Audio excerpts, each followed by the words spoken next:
Did you know that Seneca, the richest man in Rome, deliberately slept on the floor once a month? It wasn't madness. It was one of 9 brutal principles the Stoics used to eliminate overthinking for good. While we get stuck in endless mental loops, worrying about things that will never happen, these philosophers from 2,000 years ago had already discovered that overthinking is just your mind trying to control the uncontrollable. And here's the shocking part.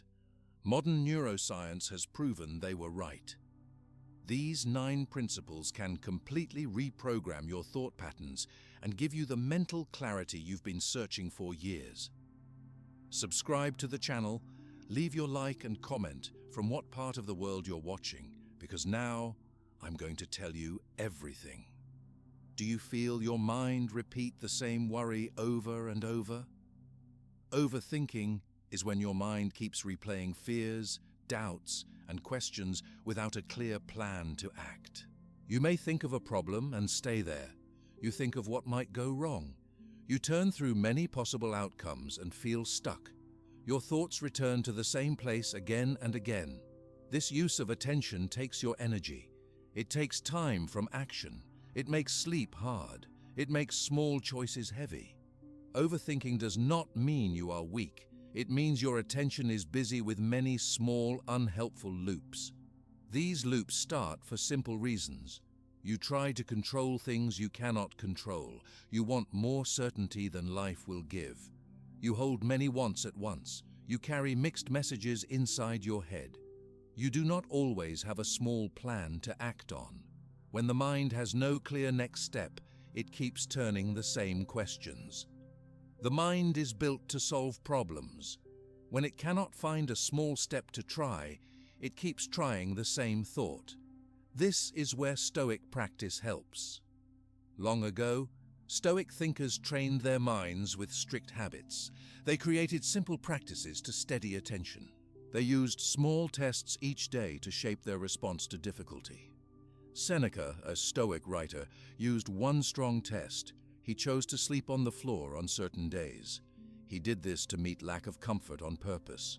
He did this not to punish himself. He did this to see how his mind reacted when a usual comfort was gone. He learned to keep calm when conditions were hard. This was one clear habit. The habit gave him a chance to practice a calm choice.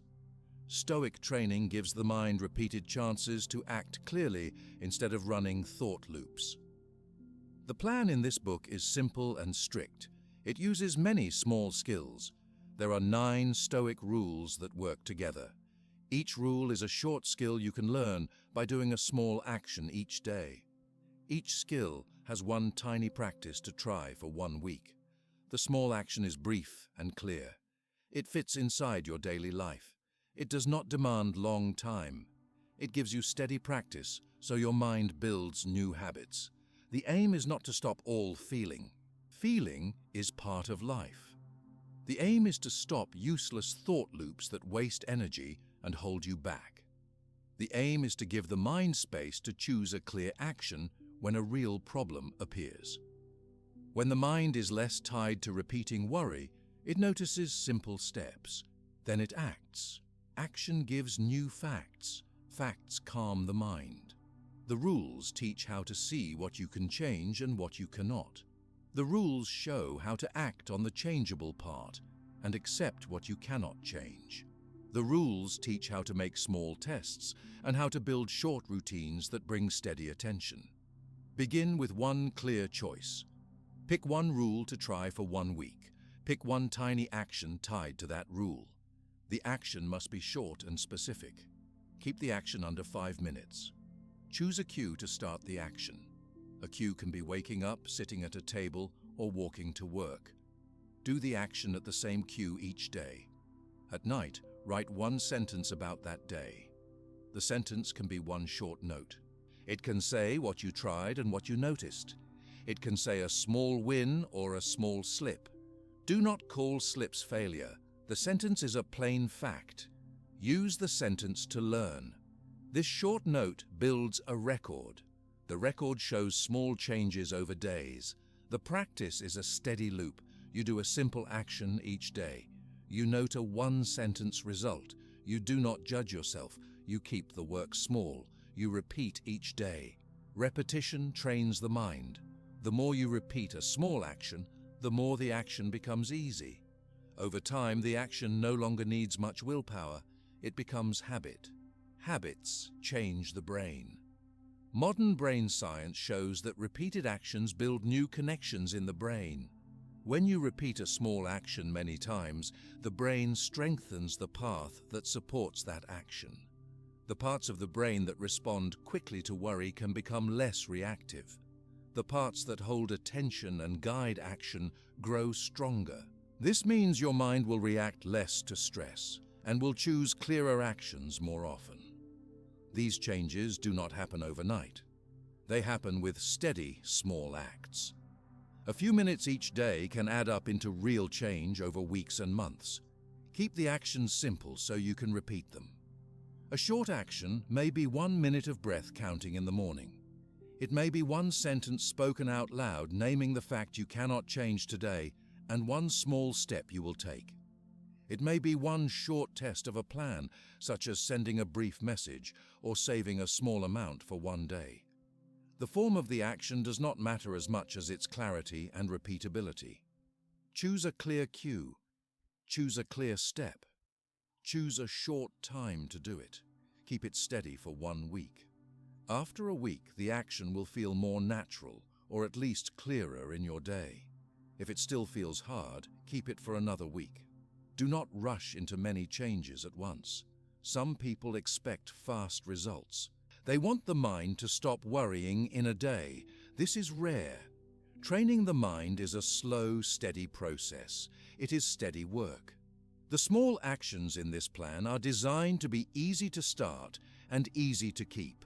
Each small action removes one mental loop at a time. Over time, you will notice fewer repeated worries. You will notice more clear choices. You will notice a quieter mind in small moments of the day. You will meet resistance. The mind will test you. You may forget for one day. You may judge yourself when you miss a practice. This is normal. The practice asks for patience. When you miss a day, do not make harsh words about yourself. Notice the fact. Say one short sentence about what happened. Return to the practice the next day. The habit grows in the space between practice and return. The act of getting back to the practice strengthens the habit. Clear measures help. Your measure does not need to be long or exact. It can be a mark on a paper for each day you did the short action. It can be a simple tally in a small notebook. It can be the one sentence you write each night. The record shows patterns. It helps you see where the mind slips into old loops. It helps you notice small wins. Small wins matter. A small win may be choosing one clear step instead of arguing with fear. A small win may be returning to breath when worry rises. Collect small wins quietly. The record matters more than praise. It gives plain evidence of steady work. Build practices that fit your life. Do not make them a burden. If you work a long day, choose the shortest action that fits your routine. If you have children, choose a cue that already exists in your day.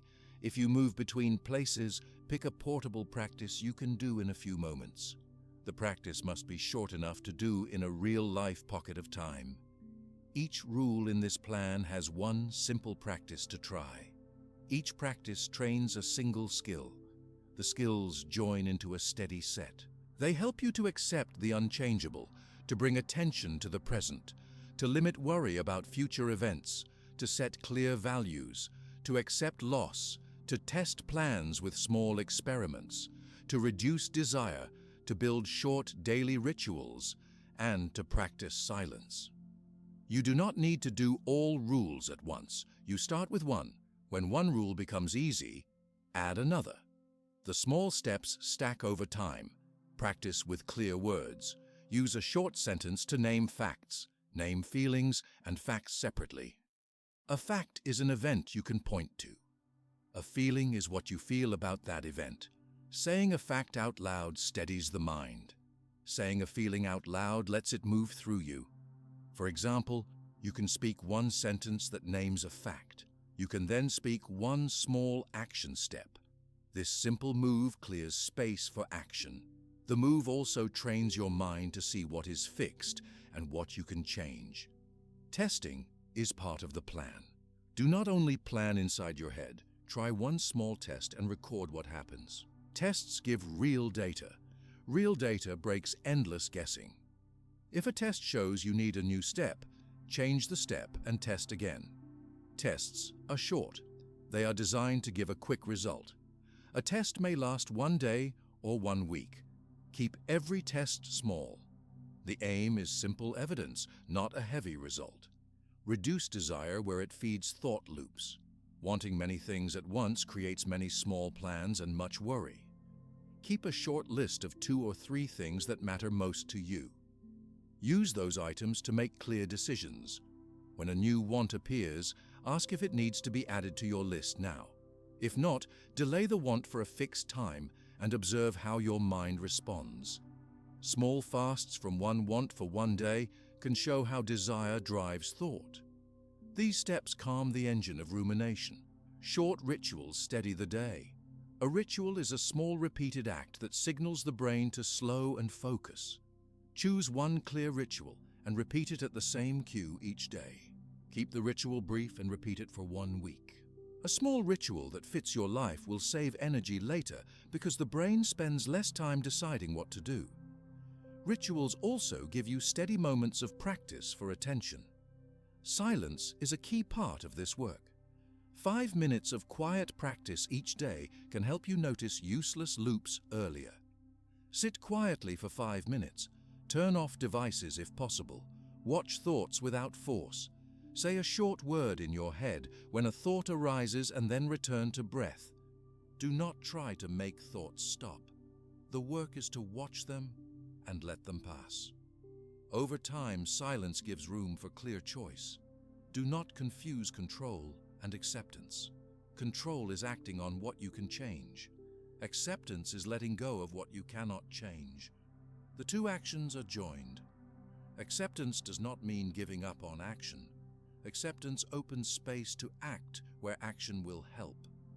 The practice asks you to split a problem into parts. Name the parts you can change. Name the parts you cannot. Act on the changeable parts with a small step. Breathe and allow the rest. This move reduces wasted thought and opens attention for clear next steps. People often ask if these rules remove feeling or numb the heart. They do not. The rules make room for real feeling without being lost in repeated worry.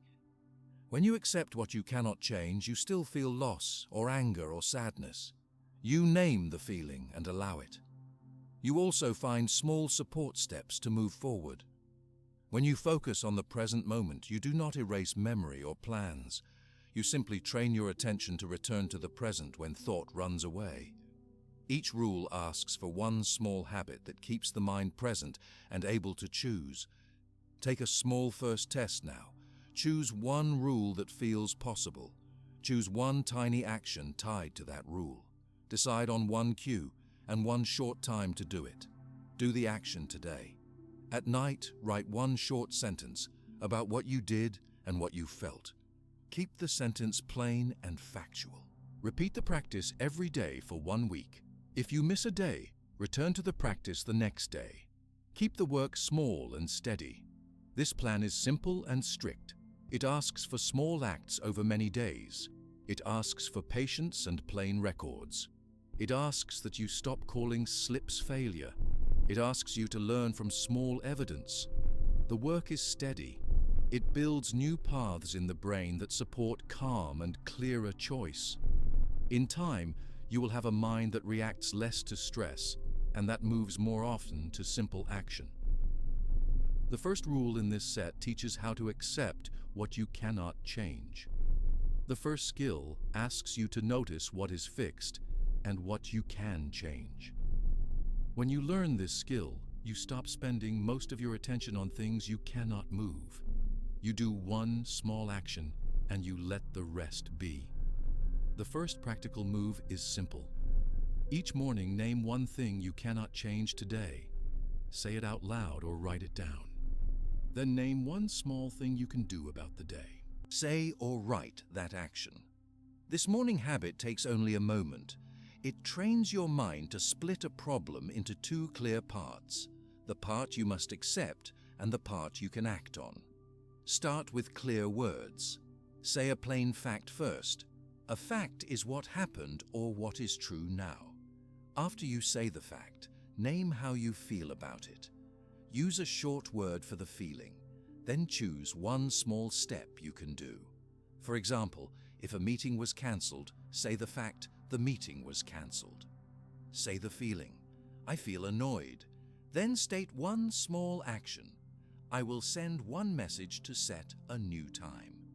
Saying a fact and a small action moves your attention away from endless rehearsal of what might have been and into a small move that creates new facts. New facts calm the mind. When a problem feels big, break it into pieces on paper. Write the problem as a short sentence. Under that sentence, write a small list of pieces that make the problem feel heavy. For each piece, write one word, changeable or not changeable. Keep each piece short. For the pieces marked changeable, write one tiny action. The action must take a short time. It can be a single phone call, a single message, or a single step such as washing a dish or checking a file. For the pieces marked not changeable, write one sentence of acceptance. For example, you might write, I cannot change the weather. I cannot change other people's choices. Accepting these facts gives you energy to work on pieces you can change. Practice saying a short phrase when you notice looping thought. The phrase can be a two-part sentence. The first part names the fact. The second part names the action. You can say it out loud or in your head. Use simple forms. This is the fact. The train is late. This is one small step. I will tell my meeting I will be late. Or, fact. My friend is upset. Action. I will send one kind message. Saying a fact and a small step keeps your attention on the present and on a doable move. Repeat the phrase when your mind keeps turning the same worry. Do not confuse acceptance with giving up. Acceptance is not the same as stopping action. Acceptance is clear seeing. It is seeing what you cannot change and letting that part be. This frees your energy for the part you can change. When you accept a fact, you still act on what you can change. For example, if a health problem is real, acceptance means you name the medical fact and then choose the next small step. The step might be making one phone call to book an appointment or writing one question to ask a doctor. Acceptance and action move together. When you are in a conversation that stirs worry, use a short pause. Take one slow breath and name the fact and the feeling. Speak a quiet sentence. Fact, I feel judged. Feeling, I feel anxious. Then choose a small reply that fits your values and your limits. You do not need a long reply. A short, calm sentence can be enough. For example, I hear you, I need time. I need.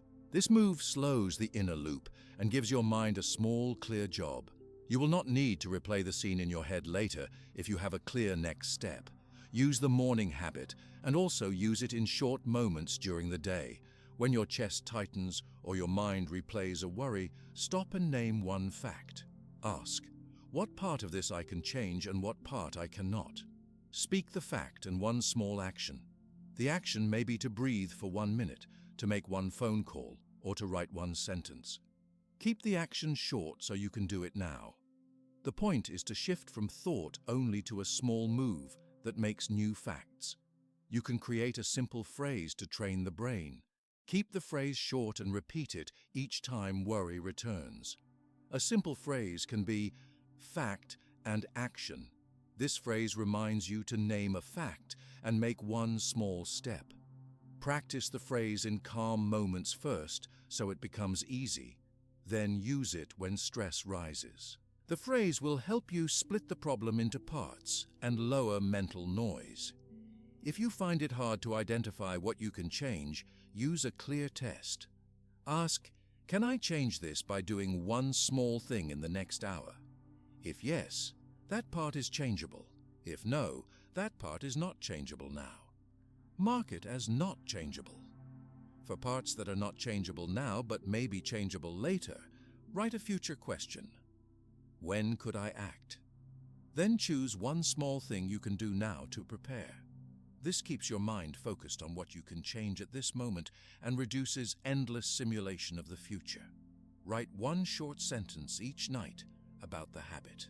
Your sentence can say the fact you named in the morning and the small action you took. Keep the sentence plain. For example, this morning I said the meeting was cancelled and I sent a short message. Or, today I named one thing I cannot change and I made one phone call. The one-sentence record does two things. It records small evidence that you acted. It trains you to notice small change over time. Do not use the sentence to judge. Use it to learn. When a strong emotion appears, accept the emotion without trying to push it away with thought. Say the fact first, and then name the feeling. Use simple words for feelings. Words such as sad, angry, worried, tired, scared, or relieved are enough. After you name the feeling, choose one small, soothing action. A small action can be breathing for 1 minute, walking for 5 minutes, drinking a glass of water, or writing one line. These small acts help your body and mind settle. They do not remove the feeling. They help you make space to act on the parts that are changeable. Practice the skill with real small events. Try it with daily annoyances and with small losses. For example, if your food order is wrong, say the fact, the order is wrong. Say the feeling, I am annoyed. Then name one small action. I will ask for the correct item. If you have a larger event, such as a job change or a medical note, you can still use the same steps. Say the fact that you cannot control some elements. Say the feeling that comes up. Choose one small action you can do now. This keeps your energy focused on what moves the situation forward. This skill also works for money worries. When money fear rises, name the facts, what is fixed now and what you can influence. For example, a bill date may be fixed. A choice about spending this month may be changeable. Say a small step you can do today, such as checking one statement, sending one message, or delaying one non-essential purchase for a short time. Taking one small step gives you new facts. New facts reduce the space for imagined disasters. When you are unsure if a feeling should be allowed or acted on, use a short test. Notice the feeling and let it sit for 1 clear minute. Breathe slowly and name it. After 1 minute, ask, what is one small action I can take now about this? If no action helps, choose a care action, a short walk, a breathing pause, or a rest. If an action helps, do it. This test teaches your mind to rely less on endless thought and more on small evidence. When you break a problem into pieces, limit the number of pieces you work on at once. If you list many pieces, you may go back into loops. Keep the list short. Name one changeable piece and one not changeable piece. Act on the changeable piece. When that piece gives new facts, you can plan the next small step. This approach trains patience and steady forward motion. It builds a chain of small, clear steps rather than a long chain of uncertain thoughts. Use short language that your brain can hold. Long sentences feed the loop. Keep statements to 1 or 2 short lines. For example, fact, the test result is delayed. Feeling, I feel anxious. Action, I will call one number to ask for timing.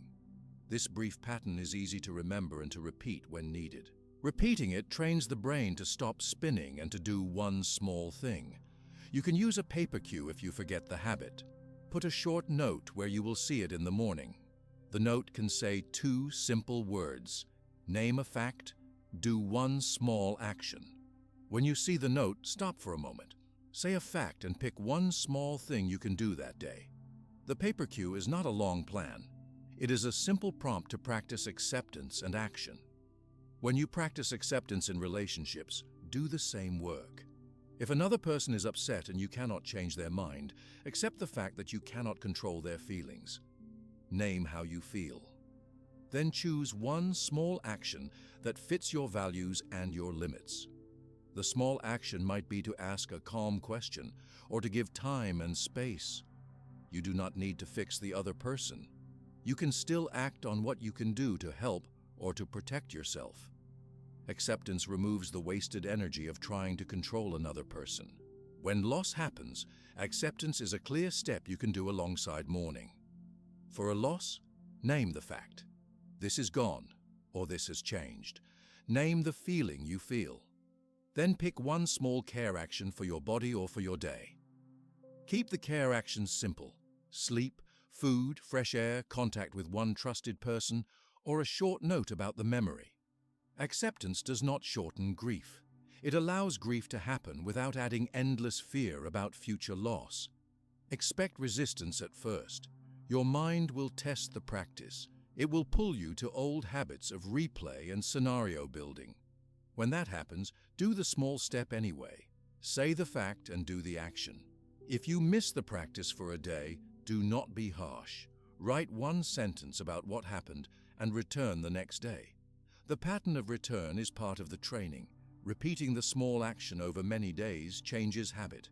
Keep the small action so it is easy and repeatable. If your action needs a lot of energy, you may skip it. The habit works best when the step takes little time. A 1-minute message, a quick call, a short note, a 2-minute breathing pause, or a 5-minute walk are good forms.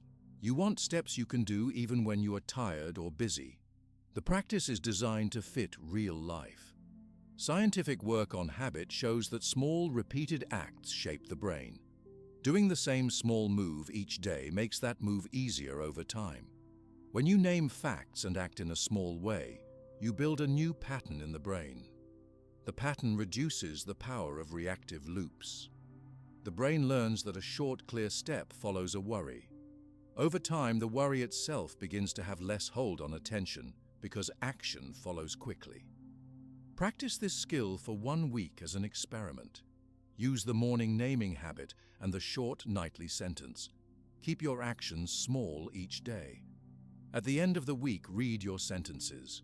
Do not judge. Look at the pattern. Notice if repeating the small moves changed your attention.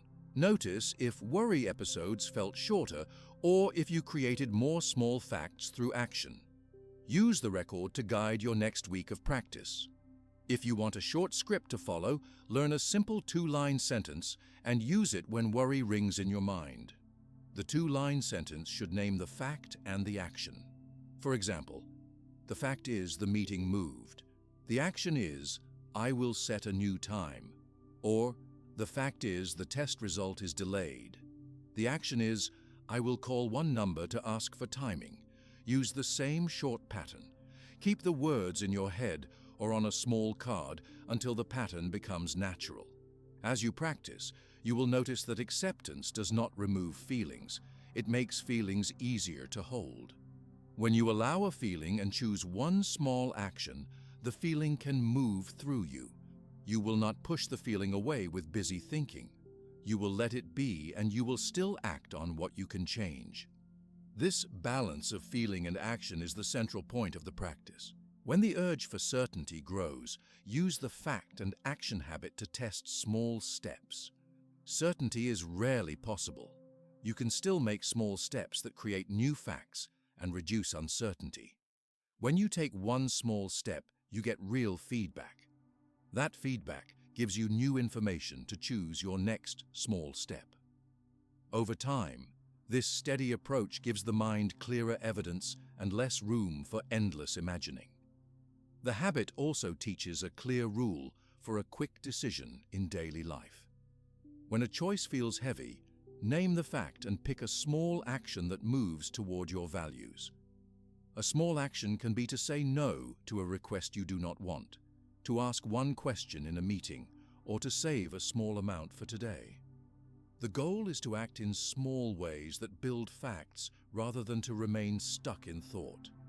Keep your language plain. Use the words that feel natural and short.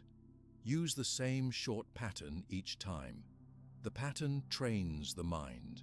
Over days, the pattern becomes a simple response to stress and worry. You will find that you can return to small action faster and that the noise of repeated thoughts reduces. Acceptance is a steady practice. Do it in the morning. Do it in the day when stress rises. Do it at night in a short sentence. Keep the actions small and the statements clear. Over time, you will have more energy for what you can change and less wasted use of attention on what you cannot. This clearing of attention makes it easier to bring the mind back to the present moment and to choose the next small step with calm.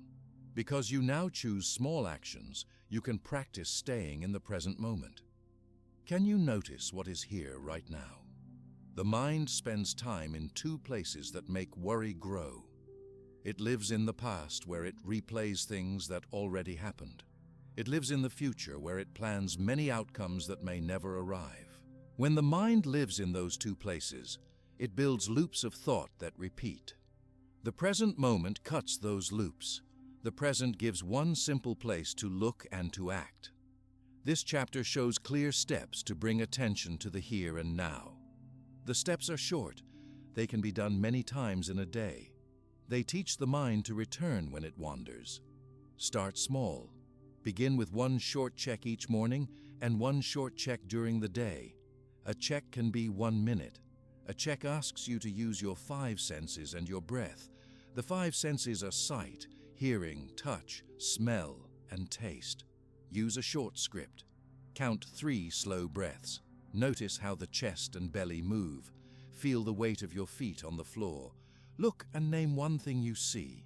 Listen and name one sound you hear. Note one simple feeling in the body. Say each thing out loud or in your head. For example, you can say, I see a green cup. I hear a car. I feel tension in my shoulders. I will breathe 3 slow breaths. Practice this check in calm moments first. Try it after you get out of bed or after you wash your hands. Use the body as an anchor. The body is always present. Sensations in the body do not travel into the past or the future.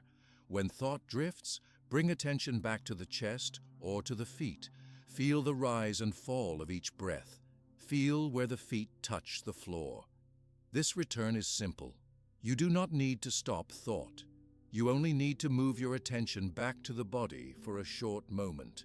This short return will make the mind less likely to keep spinning in long loops of worry. Label thoughts with one word. When the mind pulls to another time, say one short label. If the thought is about something that already happened, say the word past in your head. If the thought is about what might happen, say the word future in your head. If the mind is judging, say the word judge. If the mind is planning, say the word plan.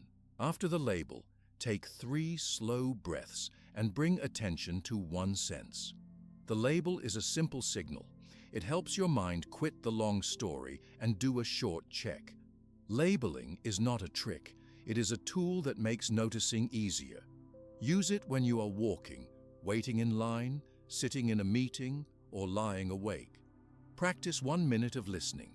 Sit quietly and listen to sounds for 1 minute. Do not try to change the sounds. Simply name one sound and then another. You can say in your head, I hear a bird. I hear a fan. I hear a car. Let your attention move from sound to sound. If a thought pulls you away, label it and return to listening. Listening for 1 minute trains attention to stay on what is happening now. Do this check 2 times in the first days and increase as you feel able. Use very short breathing checks.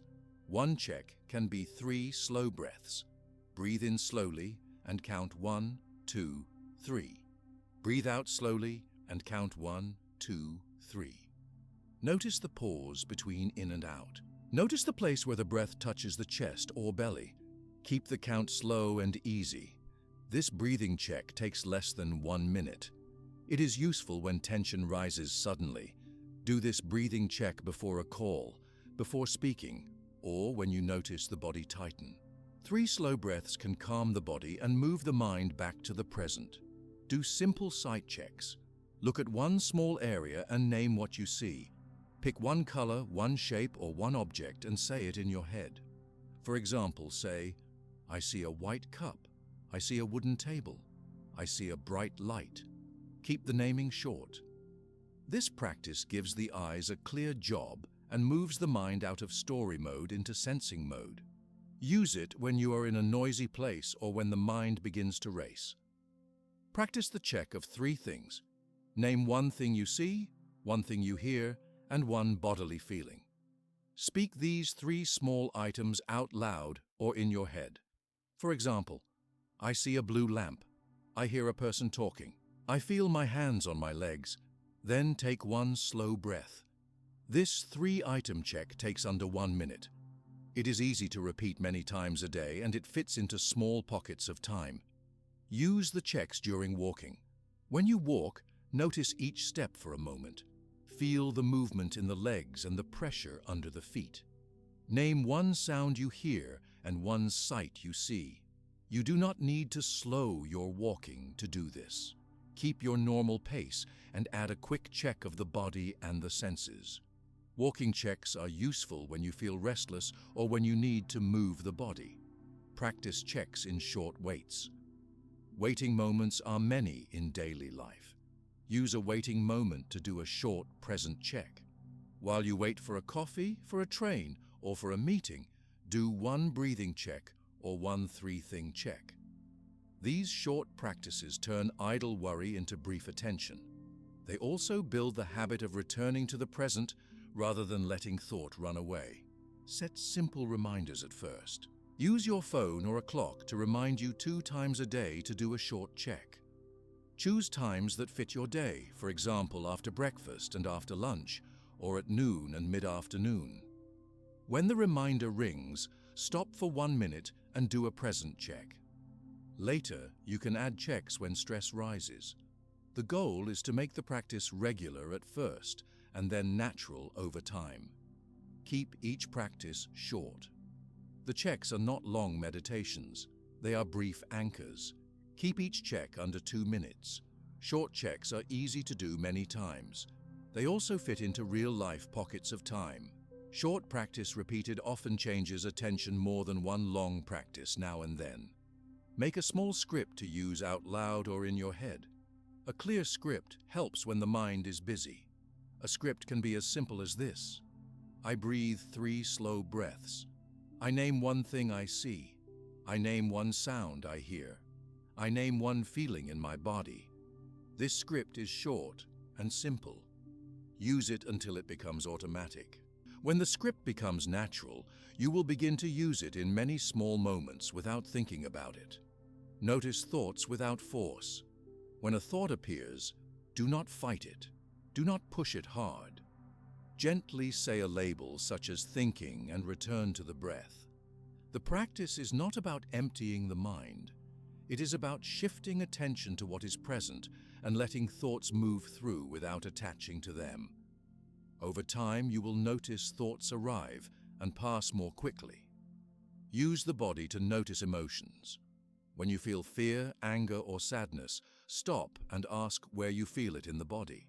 Is the chest tight? Are the shoulders heavy? Name the feeling in one word. Say the feeling out loud or in your head. Then do 3 slow breaths and hold attention on the place in the body for 1 minute. This short habit teaches you to feel emotions without being lost in a story. You will not need long ruminations to manage feeling. You will learn to accept the presence of the emotion and to act from a clearer place. Practice in real tasks. Before a meeting, take 1 minute to check the breath and the body. Notice any tension and name one small action you will take in the meeting. Before a phone call, take 3 slow breaths. Before a difficult talk, do a short sight check and a breath check. After a task that felt heavy, do a short 1-minute listening check. These simple moves make attention steady and reduce the chance that worry will grow after the event. Record 1 sentence each night. At the end of the day, write one short line about your present checks. The sentence can say what you did and what you noticed. For example, today I did 3 checks and I felt calmer during one meeting. Or, today I did 1 breathing check before a phone call and the call felt clearer. The nightly sentence is a small record of practice. It helps you see patterns. It also keeps the habit alive without judging your day. Expect the mind to wander. It will wander a lot at first. This is normal. When you notice that you forgot a check, do not use harsh words. Say a short sentence. I forgot the check. Then return to the practice. The action of returning is the training. Each return is progress. Over days, you will notice that the returns come faster and the wandering less long.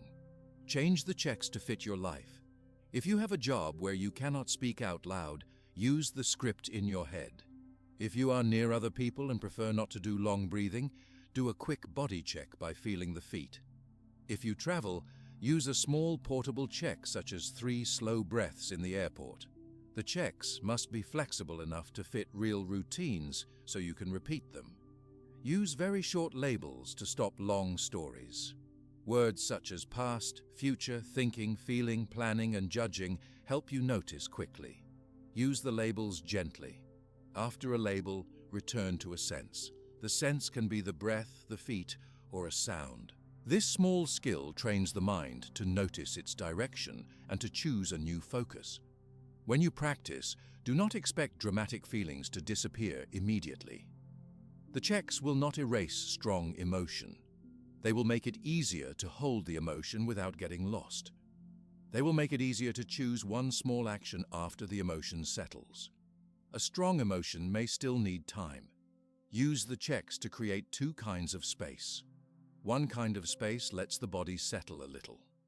The other kind of space lets your thinking be clearer so you can decide one small next step. Science shows that repeated short attention work changes the brain. Doing the same small check many times makes attention follow that path more easily.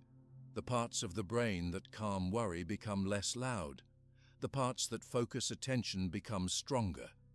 You do not need technical language to use this. The simple truth is that the brain learns from repetition. Short checks done again and again build a new pattern that supports steady attention. Use the checks to stop unnecessary rehearsal of events. When the mind rehearses a scene again and again, say a label and return to the breath. Then ask a clear question. What one small action will help here? If the answer is a small action, do it now. If not, do one care action such as one walk for 5 minutes or 1 cup of water. This choice between a small action and a care action prevents long imagined scenes from taking over the day. Teach others to use these checks. If someone you care about seems lost in worry, show them one short check. Invite them to breathe 3 slow breaths and then name one thing they see. Keep the invitation gentle and brief. You do not need to force the person to practice. You can offer one small practice and notice what happens. Teaching a short check also helps you to hold the habit yourself. Combine present checks with the rule of acceptance. When you notice a fact you cannot change, use a present check to lower the emotional charge. Name the fact and then do a 1-minute check. Feel the body and the breath. This move reduces the urge to replay the fact endlessly and gives you space to pick one small next step. Measure progress in small signs. Notice if worry episodes feel shorter. Notice if you can return to work faster after a tense moment. Notice if you sleep more easily at night.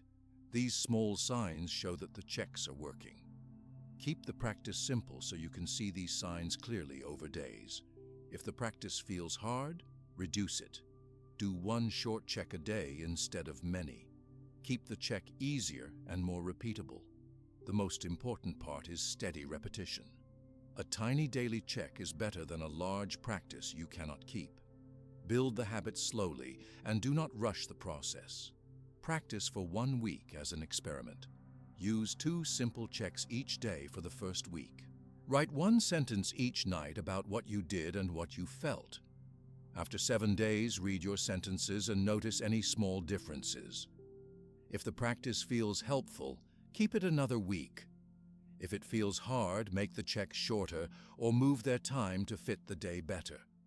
The practice will become more natural if you keep the steps small and the record simple. Use short phrases to help in social moments. When you feel nervous before speaking, say in your head, "I will breathe 3 slow breaths. I will speak 1 short sentence." This small script reduces the urge to run through many possible mistakes. It gives you a clear action to follow. Practice silence in short doses as part of present checks. 5 minutes of quiet sitting and watching breath can be useful. If 5 minutes feels too long, do 1 minute. The length is less important than the regularity. Watch thoughts and label them simply. After the brief silence, return to your tasks and notice that the mind may feel clearer. Keep language simple when you teach yourself. Use short statements such as, "I breathe," "I listen," "I feel." These short phrases are easy to hold in the mind and to repeat when stress rises. They prevent long internal scripts that make the mind loop. When you practice present checks, you will begin to feel small changes. You will notice that you can stop a worry sooner. You will notice that you can choose a small next step more often. This change will not fix every problem. It will give you more control over your attention, so you can work on real steps and not get lost in imagined outcomes. When attention is present, planning becomes clearer. When you plan, you can make short steps that test assumptions. The present moment helps you to plan in small, steady ways without being carried away by fear. When your mind can return to the present, you can plan with less fear and more clarity. Worry about the future grows when you treat the future as if it is already certain and dangerous. Planning is a different action. Planning is a way to learn and to try small steps that create new facts. The rule here is simple. Make short plans and leave room for change. A plan is a test. A test gives you real information. Real information reduces imagined outcomes.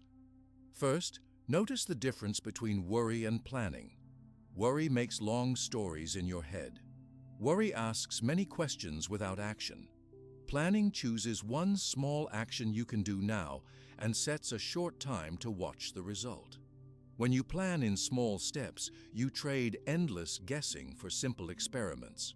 Your job is to find one tiny next step that you can finish soon. A tiny step is clear and short.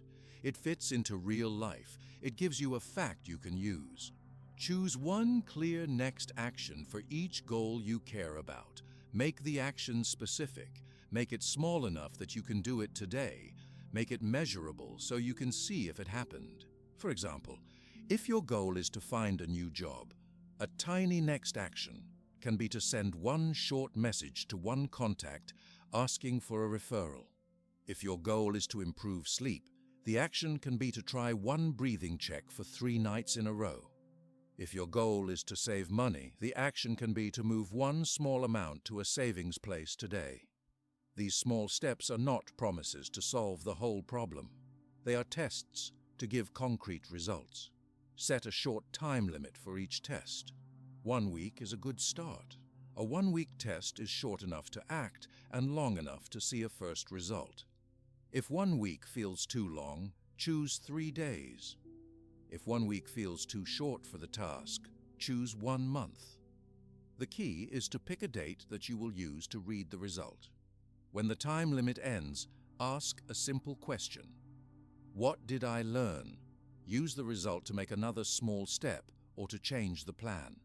This rhythm of test, learn and change keeps your mind in action and out of endless fears. When fear appears, name it and separate it from the facts.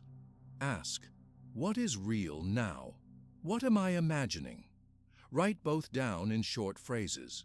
For example, you might write the fact. The interview is scheduled for a date in 2 weeks. Then write the fear. I will not know how to answer hard questions. Then write a small action. Today I will practice 1 question for 30 minutes. When you put a fact, a fear, and an action on paper, the mind can see them separately. The fact is only the truth you can check. The fear is a possible story. The action is what you will try now to gather real data. Use a plain plan format in writing. Keep each line short. Write the goal in one sentence. Write the next step in one sentence. Set the time limit in one sentence. Decide how you will measure the result in one sentence. For example, goal: apply to one job this month. Next step: edit my resume for one job and send it today. Time limit: check responses after 1 week. Measure: did I get a reply or not? This short written plan stops the mind from making many imagined outcomes and gives one clear task. Design tests that give clear facts. A clear fact might be a reply to a message, a change in pain level, a new piece of information from a source, or a record that you saved an amount of money. If you cannot measure the result, change the test so it gives something you can count or notice. For example, instead of testing whether you will be hired this year, test whether you can complete one application today. Doing gives a fact. Facts reduce worry. Keep tests small so you can repeat them often. A test can be one phone call, one message, one short walk, one brief review of a file, or one short payment to a savings place. When you test small things, you create many small facts. Many small facts give the mind steady evidence that moves thinking toward work and away from fear. The tests must be small enough that you can do them even when you feel tired or busy.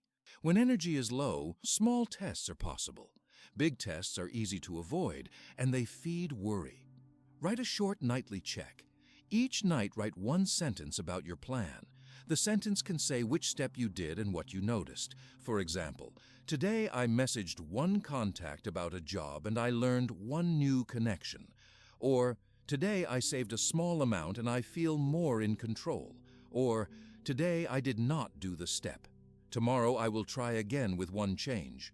The nightly sentence is a gentle record of evidence.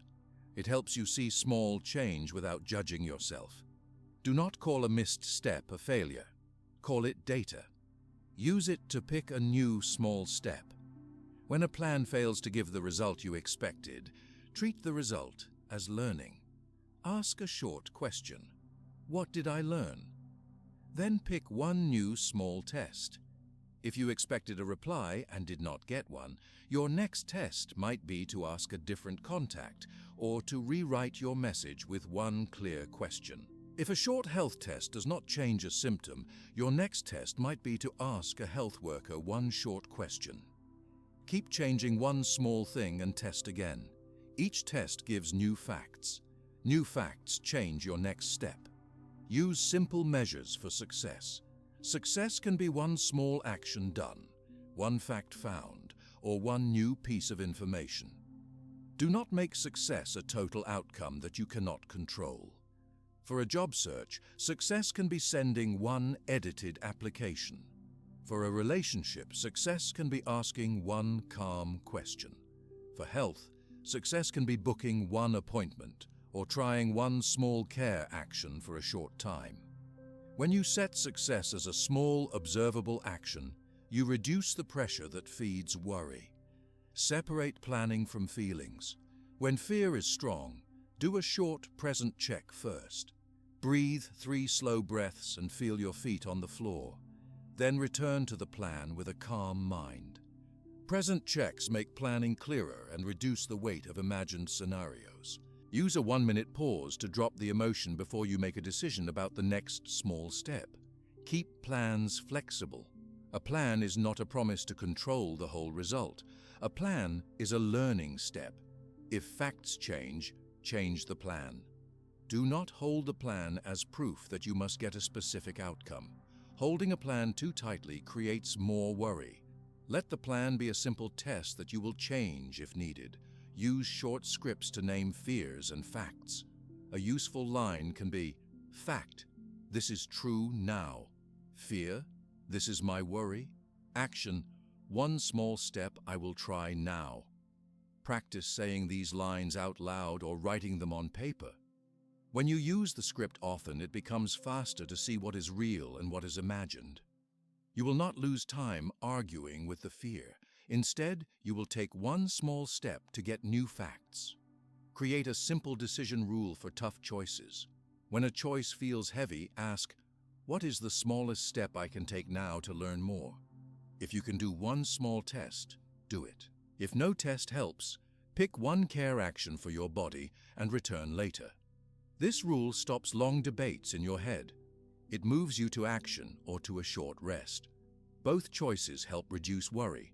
Practice planning in common situations. If you worry about a meeting, choose one small step you can take before the meeting. That step can be to write one question you want to ask or to set a 2-minute breathing pause before you speak. If you worry about a health result, choose one small step, such as writing one question to bring to the doctor. If you worry about money, choose to check one statement and move one small amount to a savings place. If you worry about a trip, choose to check one booking detail or to pack one small bag today. These small moves create facts and calm the mind. Teach the plan test method to other people in plain words. If someone you care for is stuck in worry, offer a simple test. Ask them to choose one small thing they can do in the next day and a time limit to check the result. Keep the test gentle. You do not need to force a big step. A small step can help them get evidence and reduce fear. When you plan with another person, agree on one clear small step you will both do. Shared tests create shared facts. If you plan with a partner, choose one short action for today and a time to check the result. Keep the language simple and the time short. Shared small steps reduce the long loops that appear when people worry together. Limit the number of plans you carry at one time. Having too many plans grows worry. Keep 1 or 2 active tests at a time. When those tests finish, choose the next tests based on the results. A small list of current steps is enough. Many plans divide your attention and feed imagined outcomes. Focus helps you gather facts faster. Use the plan test method for long-term goals. Break big goals into a chain of tiny tests. If your goal is to change your work, choose the first small action you can try today. When that action gives a fact, choose the next small action. Step by step, the facts add up. This slow work builds progress and reduces the weight of fear about the future. If you feel stuck and cannot find one small step, ask a simple helper question. What is the smallest action I can do that will give me one new fact? If you cannot think of an action, choose a care action for your body, such as a short walk, a brief rest, or a single meal. A care action can clear your mind and reveal a small step you can try after you rest. When you design tests, decide ahead of time what will count as useful information. Write one short sentence about what result will tell you to continue and what result will tell you to change. For example, write, "If I get a reply in 1 week, I will follow up. If I do not get a reply in 1 week, I will try a different contact." This simple plan reduces endless replay because you know the next action before the test ends. Keep your language plain when you measure. Use short sentences that answer what happened and what I learned. For example, today I sent 1 message and got 1 reply. I learned that this contact can help. Or, today I tried a short breathing exercise and I slept a little better. I will try again. These short notes are facts you can use without long judgment. Do not confuse careful planning with endless planning. A careful plan ends with an action that will give a fact. Endless planning delays action and grows worry. Choose the smallest action that will give new information and do it now. Action creates data. Data changes the mind. Remember that not all outcomes are under your control. You will not always get the result you hope for. Tests give you information that you can use to adjust. A failed test is not proof that you are wrong. It is information that helps you choose a new small step. Keep the aim of the plan to learn and to move forward. This view keeps worry shorter and more useful. Use the present moment skills to support planning. Before you choose a step, do a short breath check. Bring attention to your body for 1 minute. This calm helps you pick a clearer action. When fear is loud, use a present check to quiet the emotion and then pick a small test. The two skills work together. When you practice for 1 week, try a small plan test each day. Use a short nightly sentence to record the action and the result. Read the week of sentences and see the pattern. Over a week, you will have small facts to guide the next set of tests. The record does not need to be long. 1 line each night is enough. Keep the record simple so you can keep it without strain. Be patient with the process. These small tests do not remove all worry instantly. They reduce the power of imagined futures by giving facts. Over weeks, repeated small tests change the way your mind handles uncertainty.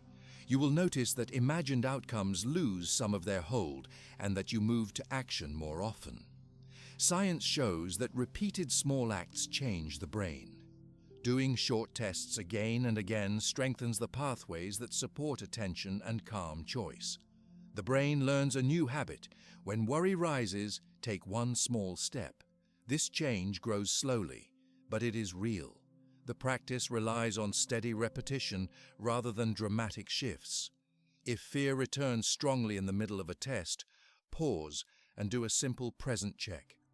Name the fear and the facts, breathe for a minute, then continue the test if you can. If the test feels too much, stop and pick a care action for your body. You can return to the test after you feel steadier. The plan should never force you to stay in distress. It should guide you to 1 small action that you can manage.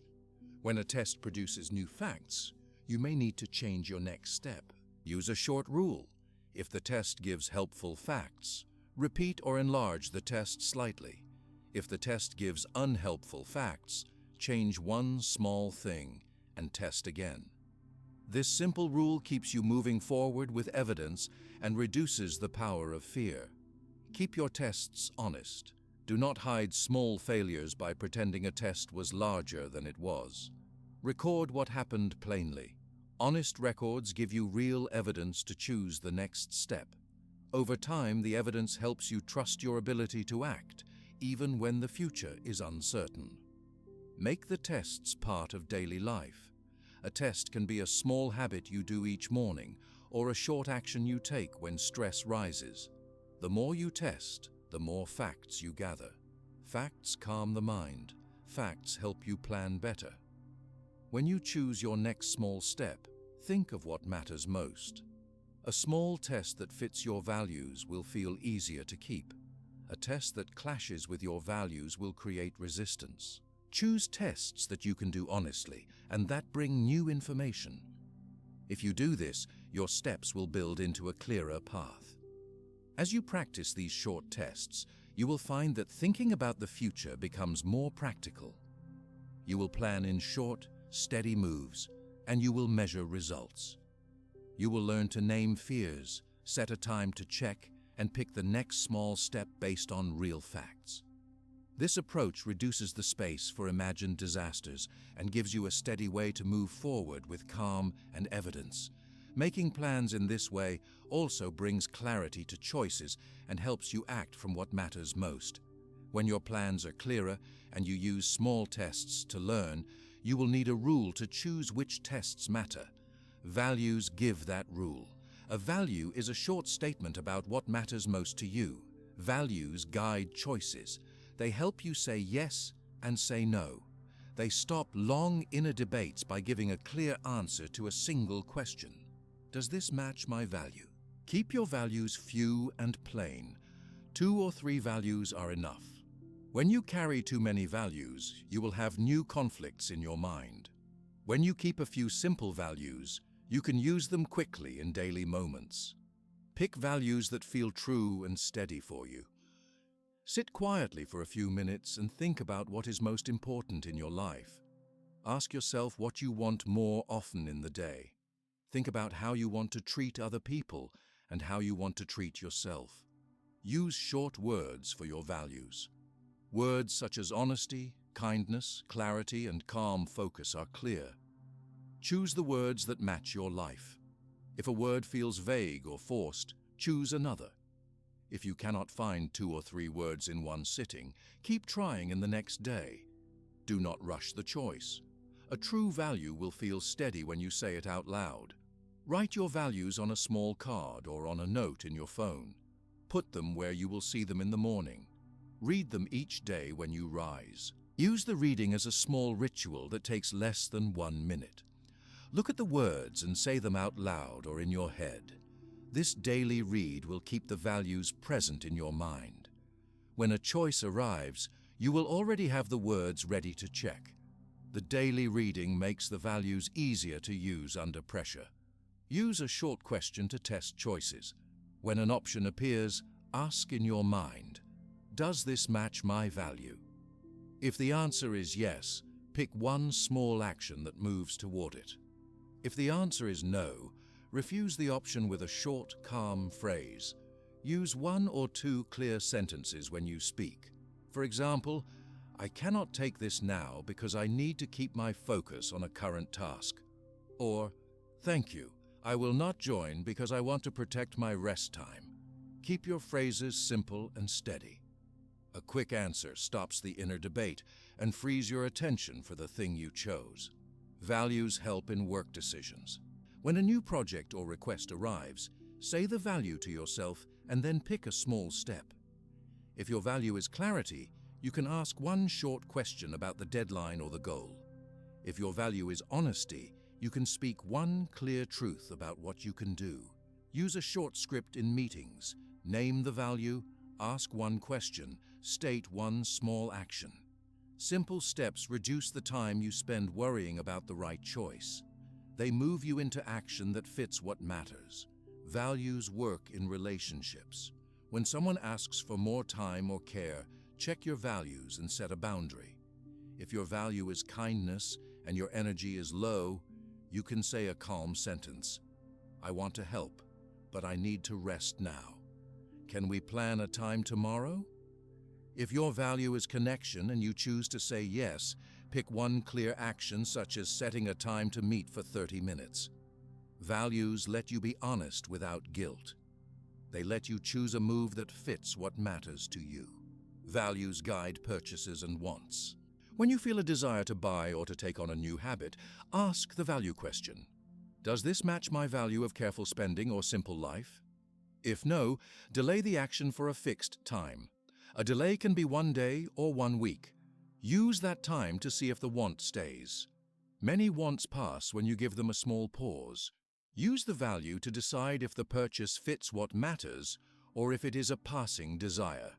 Doing this will reduce the number of small plans your mind makes and the number of loops it runs. Use short morning and night habits to hold values. In the morning, read your values and set one small aim for the day that matches them. The aim can be one clear action such as writing 1 paragraph, making 1 call, or taking 1 walk. At night, write 1 short sentence that links an action to a value. For example, today I chose a short walk because I value calm focus. Or, today I said no to extra work because I value clear time for my family. These simple notes keep a record of small choices and reduce the urge to replay decisions. When a mistake happens, use your values to plan a repair. Name the mistake without long blame. Say the fact and name the feeling. Then ask which value will guide your repair. If your value is honesty, you can send a short message that says the truth and 1 small step to fix it. If your value is kindness, you can offer a short act of care. Keep the repair action small and specific. A small repair step shows you how to act, and it stops the inner loop of guilt and replay. Use the value to choose a real action rather than long rumination. Values help when you need to prioritize time. If you have many tasks, ask which ones match the values you wrote down. Choose 2 or 3 tasks that fit and set a short timer to complete 1 small piece of a task. When a task finishes, Check the next task against your values. This slow work patterns your day toward what matters. It prevents your mind from running many small scenarios about what to do next. Values give a simple filter for attention. Teach your values to people you work with or live with. You do not need to make a long speech. Say one short line. These are the things I try to keep. Honesty and calm focus. When you share your values with others, you create clearer expectations. Others can notice your limits and your rules. They will know why you say no sometimes and why you accept other things. Sharing values can reduce repeated requests and repeated conversations that take energy. When you feel strong emotion, pause and call a value to mind. Use one slow breath to bring attention to the body, and then say the value quietly. This act helps lower the urge to react with long arguments or sudden words that you may regret. If you feel anger, for example, name the feeling and then ask which value should guide your next move. If your value is calm focus, you might choose to step away for a short time and return with a calm reply. A value named out loud gives a clear rule for the next action. Keep your values flexible over months. Values can change as your life changes. Check them after some time and see if they still feel true. If they do, keep them. If they do not, change them. Do not hold a value because someone told you it is the right value. Choose what feels honest to you now. Changing values is not failure. It is a sign that you are learning about what matters most at different times in life. Use short scripts to speak from values in hard moments. A script can be 2 lines. I value this and I choose this action. For example, I value clarity. I will ask one question about the deadline. Or, I value honesty. I will say one short truth now. Practice the scripts in calm moments until they come easily when you need them. The short scripts save time and lower inner doubt. Values help reduce the number of small wants you carry. When a new want appears, ask if it fits a value. If it does not, delay it and notice how your mind reacts. Practice a short fast from one small want for a day or a week and use your values to guide the fast. This practice will train the mind to hold fewer wants.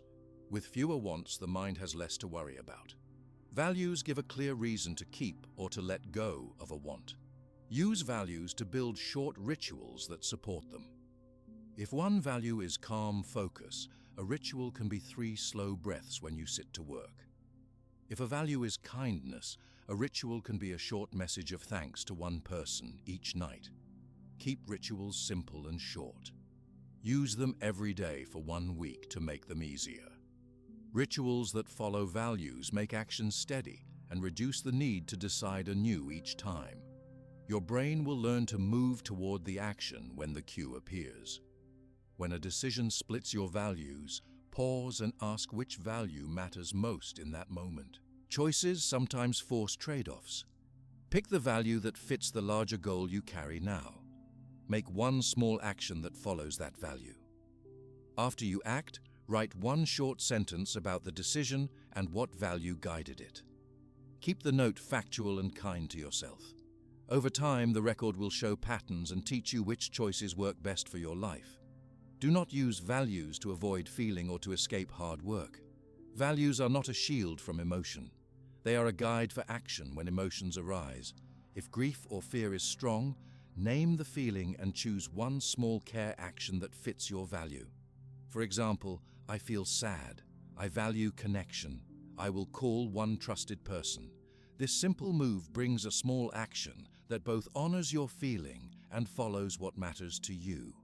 When you plan a test or a small step, use your values to choose which test to run. If you have many possible steps, pick the one that matches your values and make it a short test with a clear time. For example, if your value is growth and you want a new skill, choose one small trial, such as studying a short lesson for 15 minutes for 3 days. If your value is health, choose one small physical step, such as a 5-minute walk each day for 1 week. Values keep your tests honest and focused on what matters to you. Watch out for vague values that do not guide action. A word like success can be too broad and cause more debate. Turn vague words into simple actions. If you choose the word success, decide what small step shows success today. If success means steady work, then the small step might be writing one paragraph or making one call. Making a concrete action from a value is the essential move. A word without an action will not stop rumination. Practice the value work for 1 week. Choose 2 or 3 values and write them on a card. Read them each morning. Use them when a decision appears. At night, write 1 sentence about an action that matched a value. Keep the sentence short and kind. The habit of daily reading and nightly noting will make values feel alive.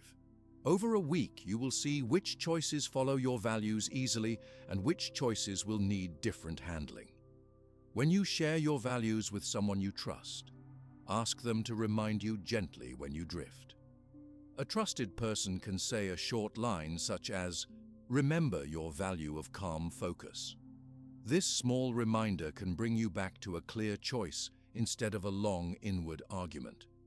Choose someone who will keep the reminder simple and quiet. The reminder is not a demand. It is a short signal that your chosen words are there to guide you.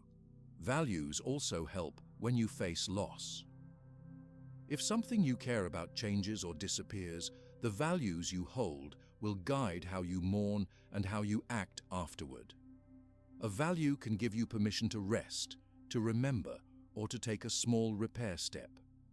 If your value is kindness, you may reach out to someone who shared the loss.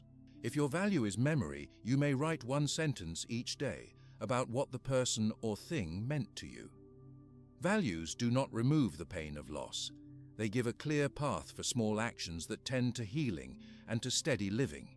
Keep language plain when you speak from values. Use short, clear sentences. Practice the words until they feel natural. When a choice appears, ask your value question, choose 1 small action, and do it. When you follow this simple rule over days and weeks, you will find less room for long mental loops. You will make clearer choices, and you will find more calm in action. When you use values in daily work, in relationships, and in small tests, your mind spends less time arguing about what to do. Values give quick rules and short scripts that you can use under pressure. They will not solve every problem, but they will reduce wasted thought and free energy for action. When loss, change, or doubt arrives, the values you chose will guide your 1 small step and help you move forward with steadiness and clear intent. When your values help you choose what to do, you also need to learn how to live with loss. Loss will come. People leave, things change, jobs end, health can shift. Learning to accept loss makes your mind quieter. Acceptance does not mean you do not care. Acceptance means you see a change, you name how it feels, and you take 1 small step to care for yourself. This work keeps your mind from circling the same fears again and again. It frees small parts of attention so you can do short acts that matter.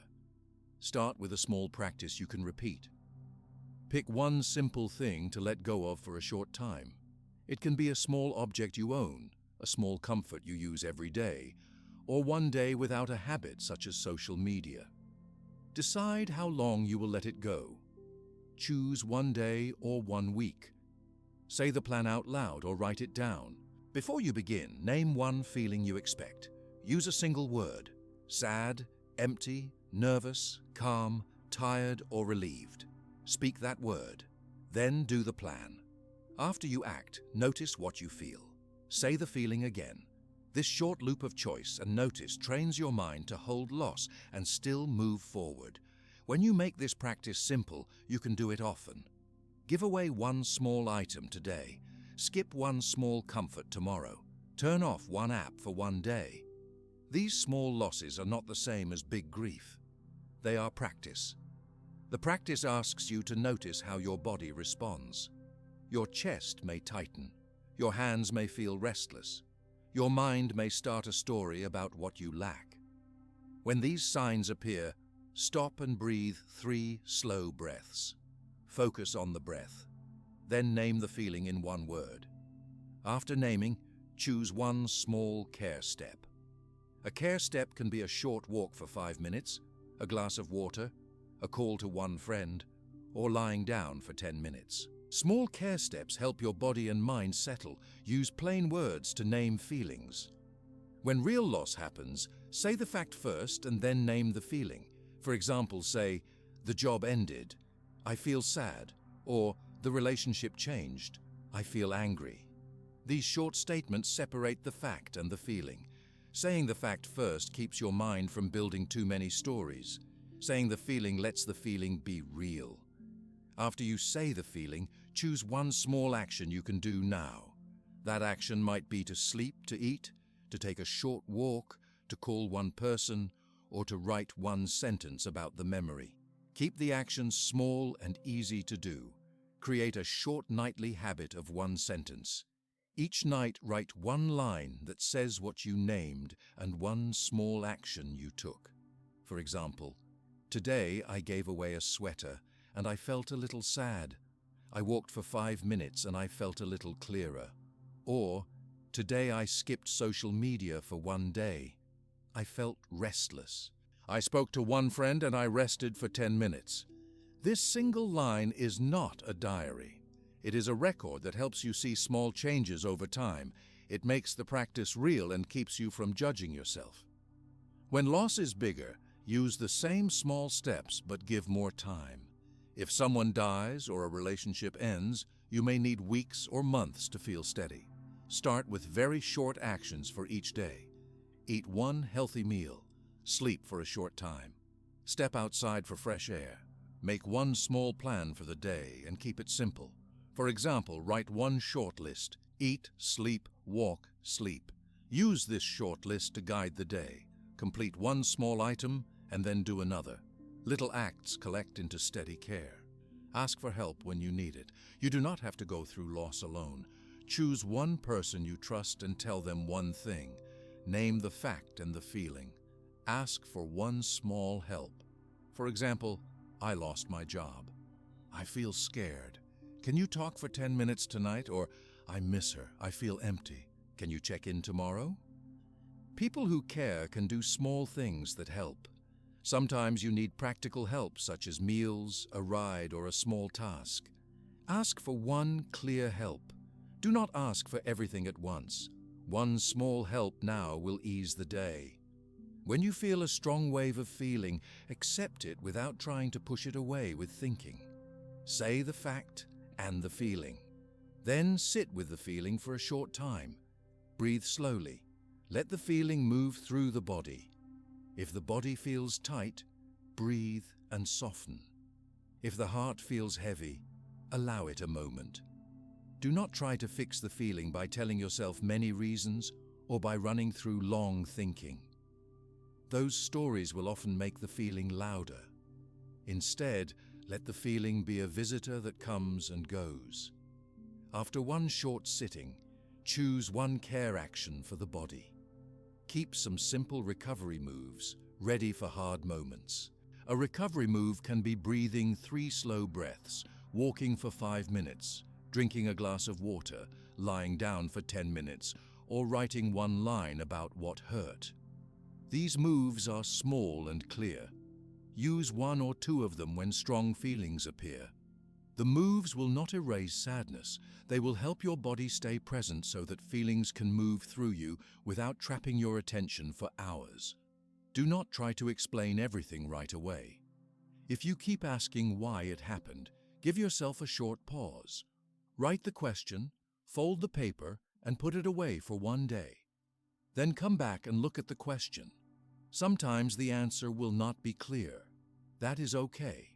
Focus on small actions you can take now instead of spending the day on unanswerable questions.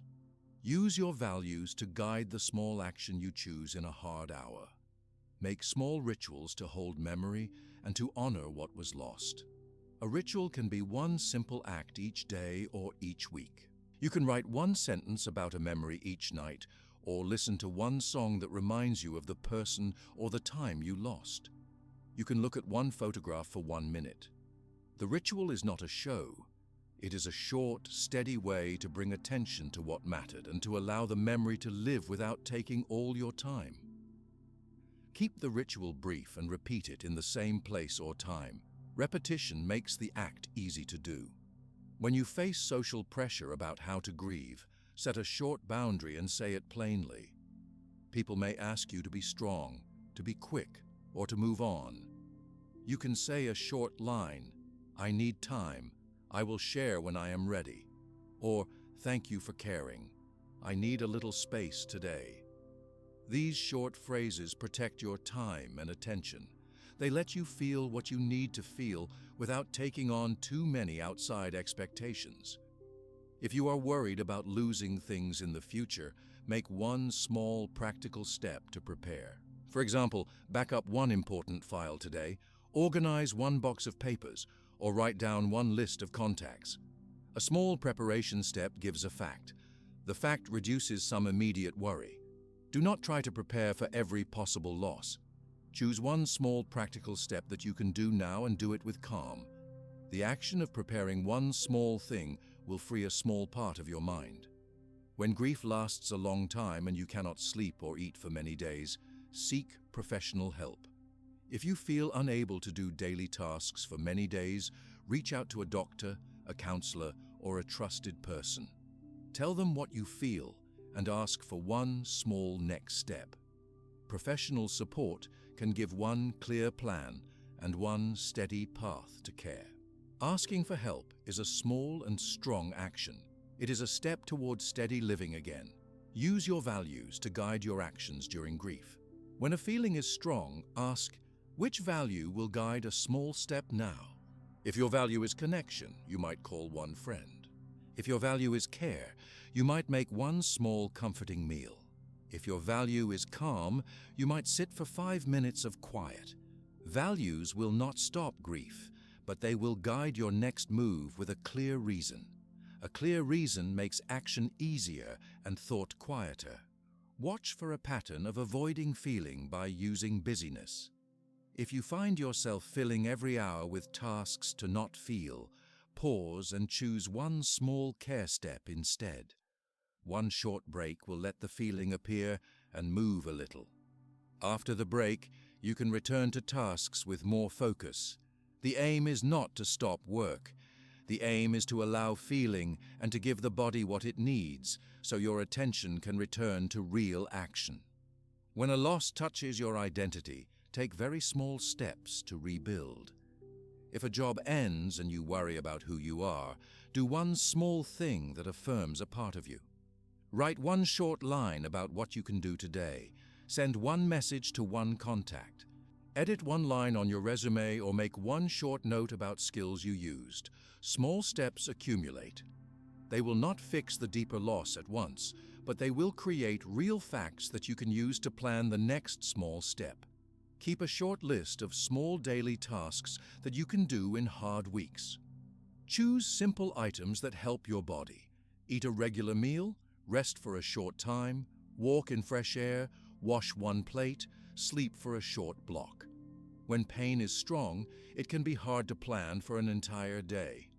A short list of easy tasks keeps the day simple and steady. Complete one item, then another. Each completed task is a small fact that moves you forward. Practice the small loss exercises regularly so the skill grows.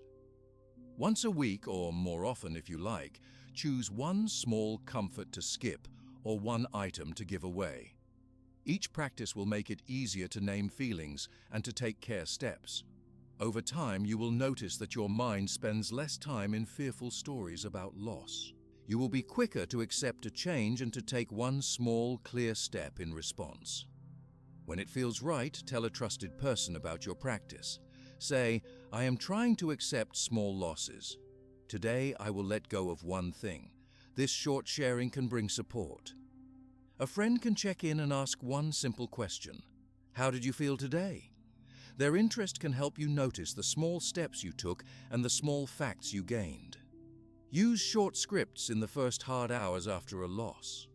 A script keeps the mind from racing. Say aloud, This is the fact. I feel this. One small thing I will do now is this. For example, say, the meeting ended. I feel sad. One small thing I will do is walk for 5 minutes and drink water. Practicing a script makes it easier to act under stress. Honor memory and still let your life continue. You can remember someone or something you lost and still take many small steps that care for your life now. Memory is not a prison. It is part of your day that you place beside other small acts of living. Choose a brief time each day for memory and a clear set of small acts for the rest of the day. This balance will not stop pain, but it will allow living to continue alongside mourning. If you find old losses returning often, give them a short attention practice. When an old pain returns, name the fact and the feeling, do a short breath check, and then pick one small care action. You do not need to solve the old loss again. You only need to respond in a way that helps your body and mind calm. This small reply will reduce long cycles of thinking that keep you stuck. Be patient with the process. Acceptance grows slowly. Some days will be light and some days heavy. The practice is to return. Keep the work small. Do not demand a quick end to pain. When you practice one clear step each day, you teach your mind to hold loss and to act. Over weeks and months, this quiet training will change how you live with change. When you accept loss, you free attention to test small steps in life. Acceptance gives you space to try short experiments that teach new facts. After you allow a feeling and take one small care action, choose one small test to learn more about what you can do next. Small tests will give you evidence. Evidence will guide your next move. This steady pattern of accepting feeling, caring for the body, and testing one small step keeps the mind from endless loops and gives you a clear, practical path forward.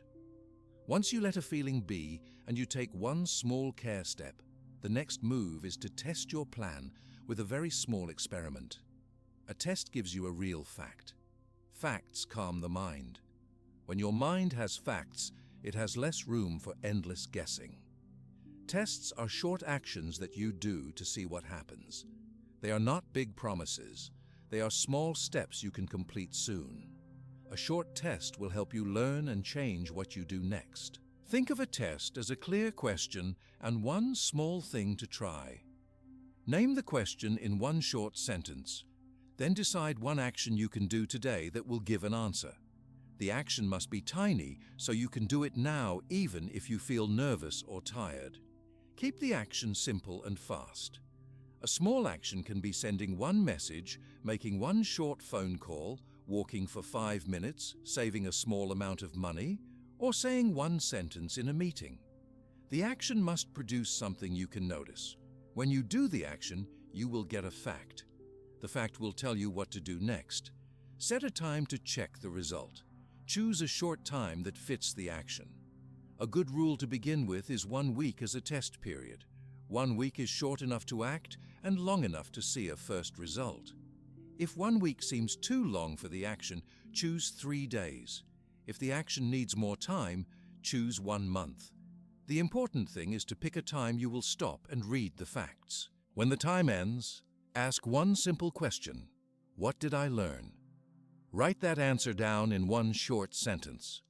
Use the learning to pick a new test.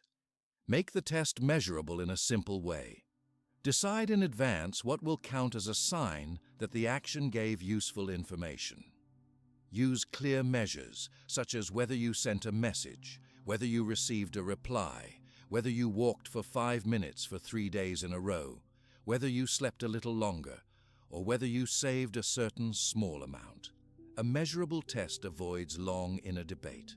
If you cannot measure the result, change the test so you can count or notice it.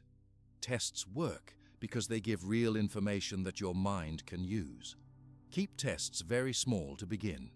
Small tests are easier to do and easier to repeat. If you plan a big test, you may avoid it and then worry more. If you plan a small test, you can do it even on low-energy days. A small test done now is worth more than a perfect test that never happens. Choose a tiny action that you can complete today. If the action needs a second step, keep the second step for later. The first small action is your test. When it is done, you will have a fact to use. Use tests in daily parts of life. If you want to speak up at work, test by saying one short sentence in a safe moment. If you want to improve sleep, test by doing one breathing check each night for 3 nights. If you want to save money, test by moving a small amount to a savings place for 1 week. If you want to see if a friend will support you, test by sending one short, honest message asking for a short call. Each test gives a fact you can use. You do not need to fix the whole problem with one test. Write one short note each night about the test. The note can be one line that says what you tried and what happened. For example, today I sent one message asking for a short meeting and I got one reply. Or, today I tried 3 nights of breathing and I slept a little longer on the 3rd night. Or, today I saved a small amount and I did not miss it. The nightly note does 2 things. It records facts that you can read later. It trains you to focus on what you did and what you learned rather than on how you feel about the result. When a test does not go as you hoped, treat the result as information, not as proof that you failed. A test that shows a different result gives a clear fact you can use. Ask a short question, "What did I learn?" Then pick one small change for the next test. If a message did not get a reply, try a new way of writing it or ask a different contact. If a breathing test did not help sleep, change the time of the breathing or add one short walk before bed. Each new test must be small. The work is to keep testing and learning in small steps. Plan tests so they have low cost and low risk when possible. Choose actions that do not harm your safety or other people. If a test could cause harm, choose a safer test or get support before trying it. For example, if you want to test a boundary with a partner, prepare a short sentence and practice it with a friend. Choose a place and a time that feels safe. Tests can be brave and small at the same time. The goal is to learn, not to create new problems.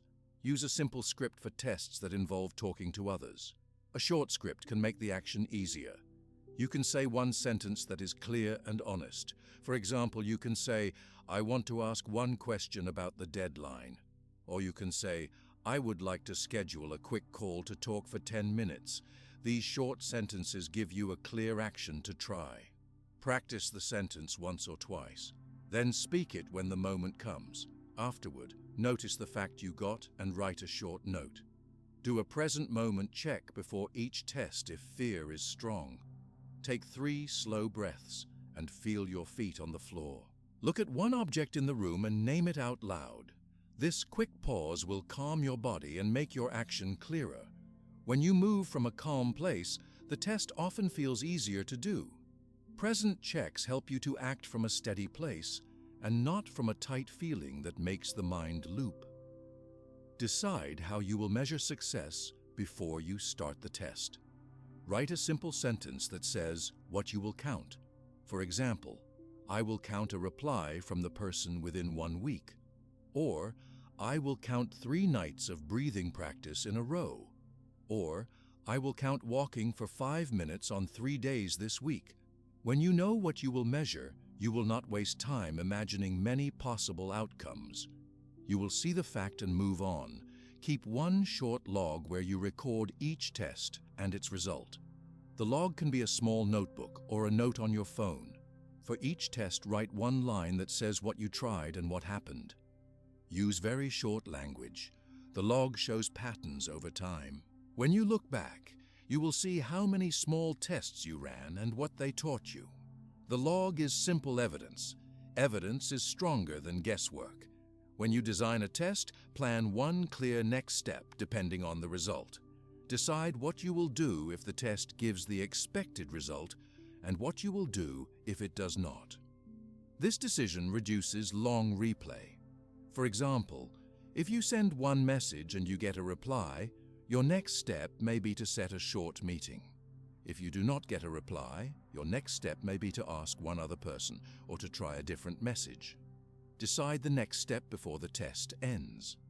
When a clear plan waits, your mind will not fill the space with endless scenarios. Use tests to break big goals into small pieces. A big goal can feel overwhelming.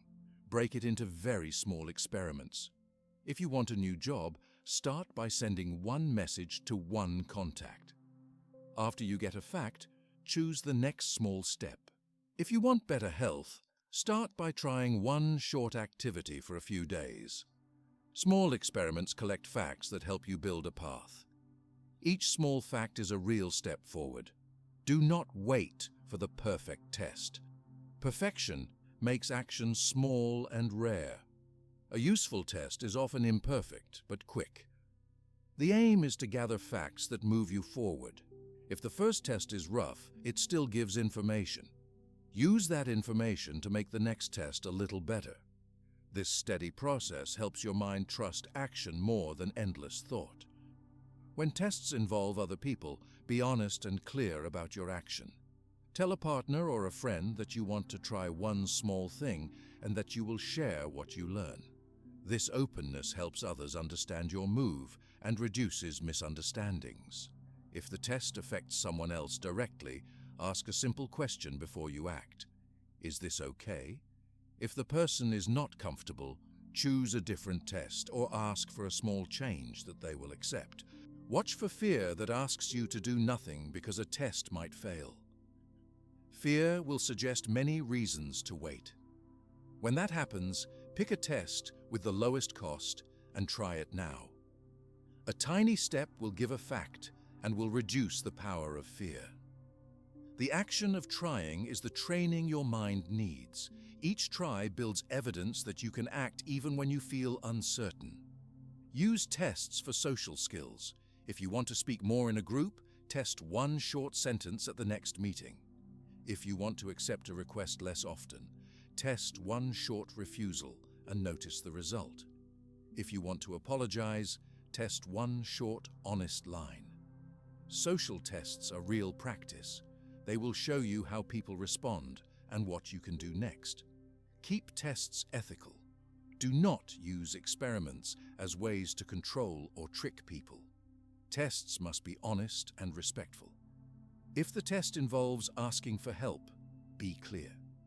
If it involves a boundary, be calm.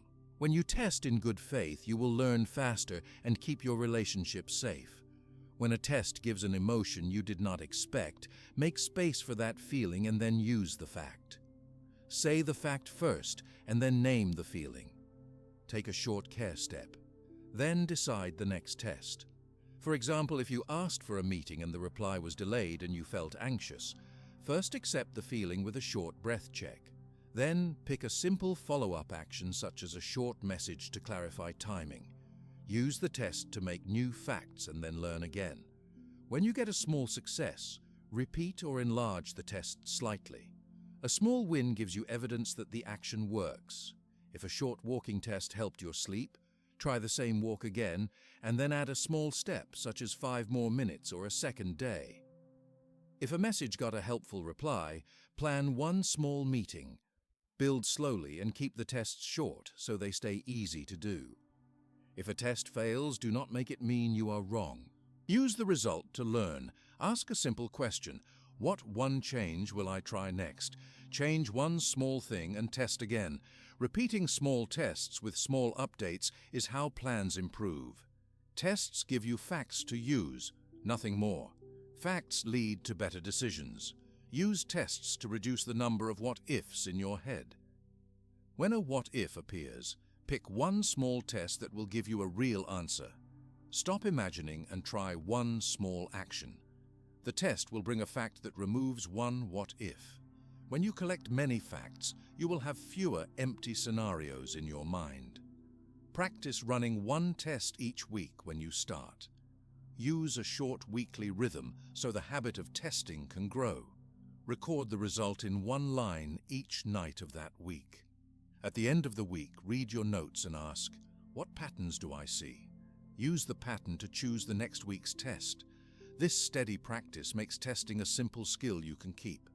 Tests build confidence over time. Each small experiment gives a little proof that action works. Your brain learns that action leads to facts and that facts reduce worry.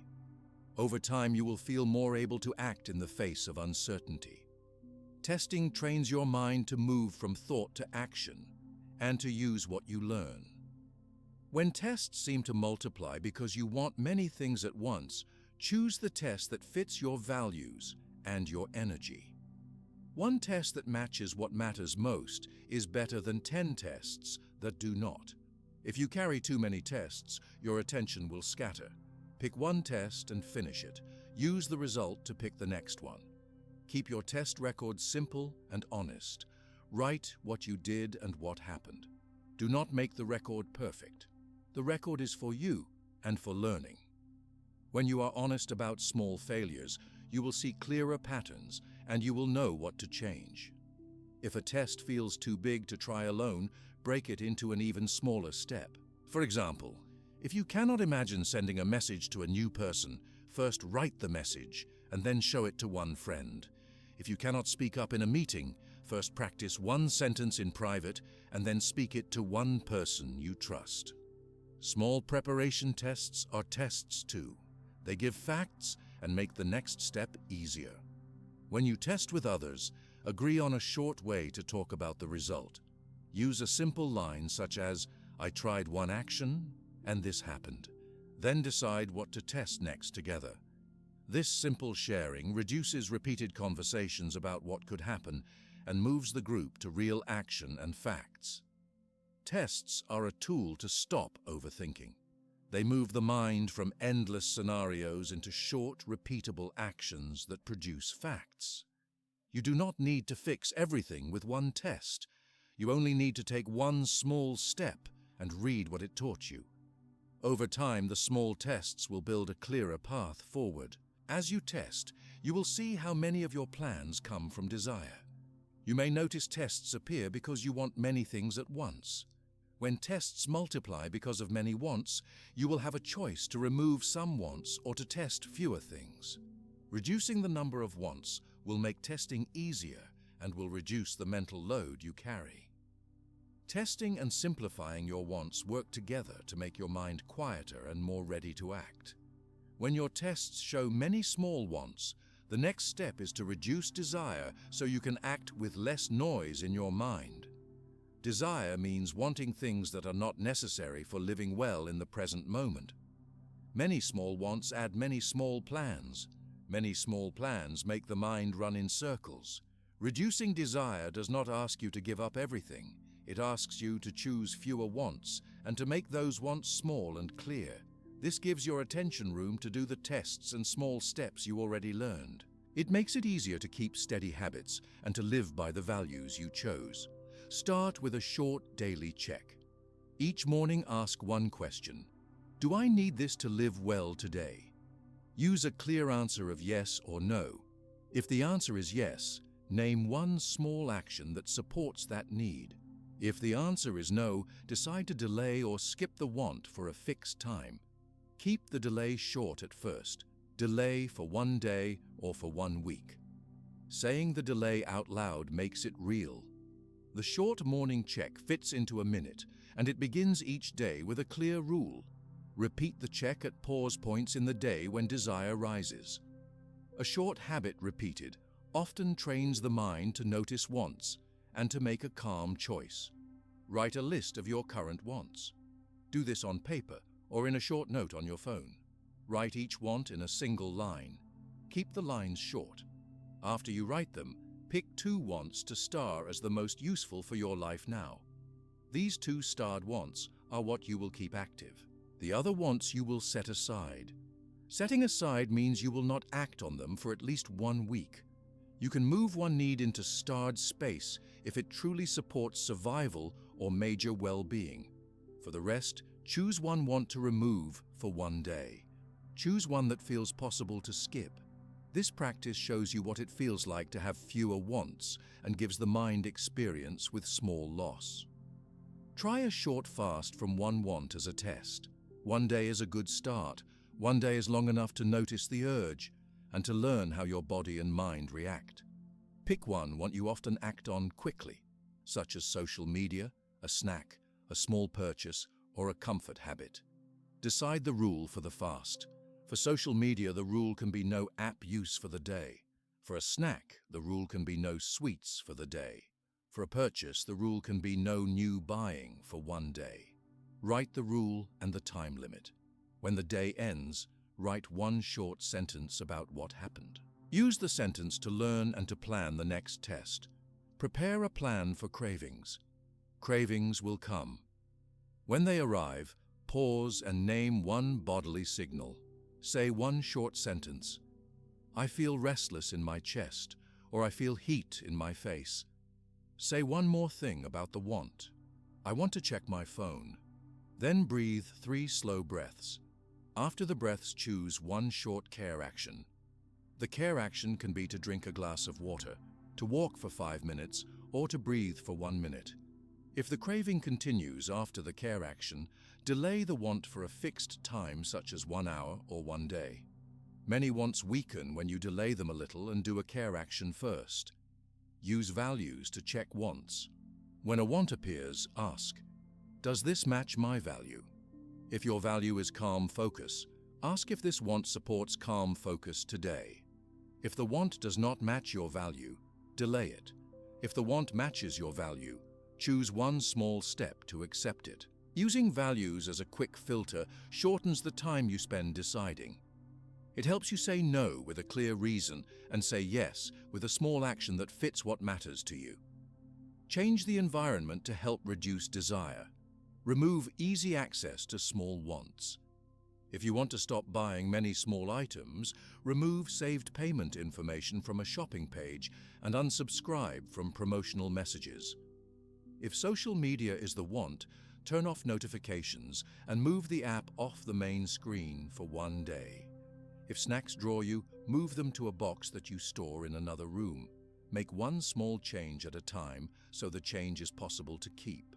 The goal is to make chosen wants less automatic and to give yourself space to decide. Set up simple delays for purchases.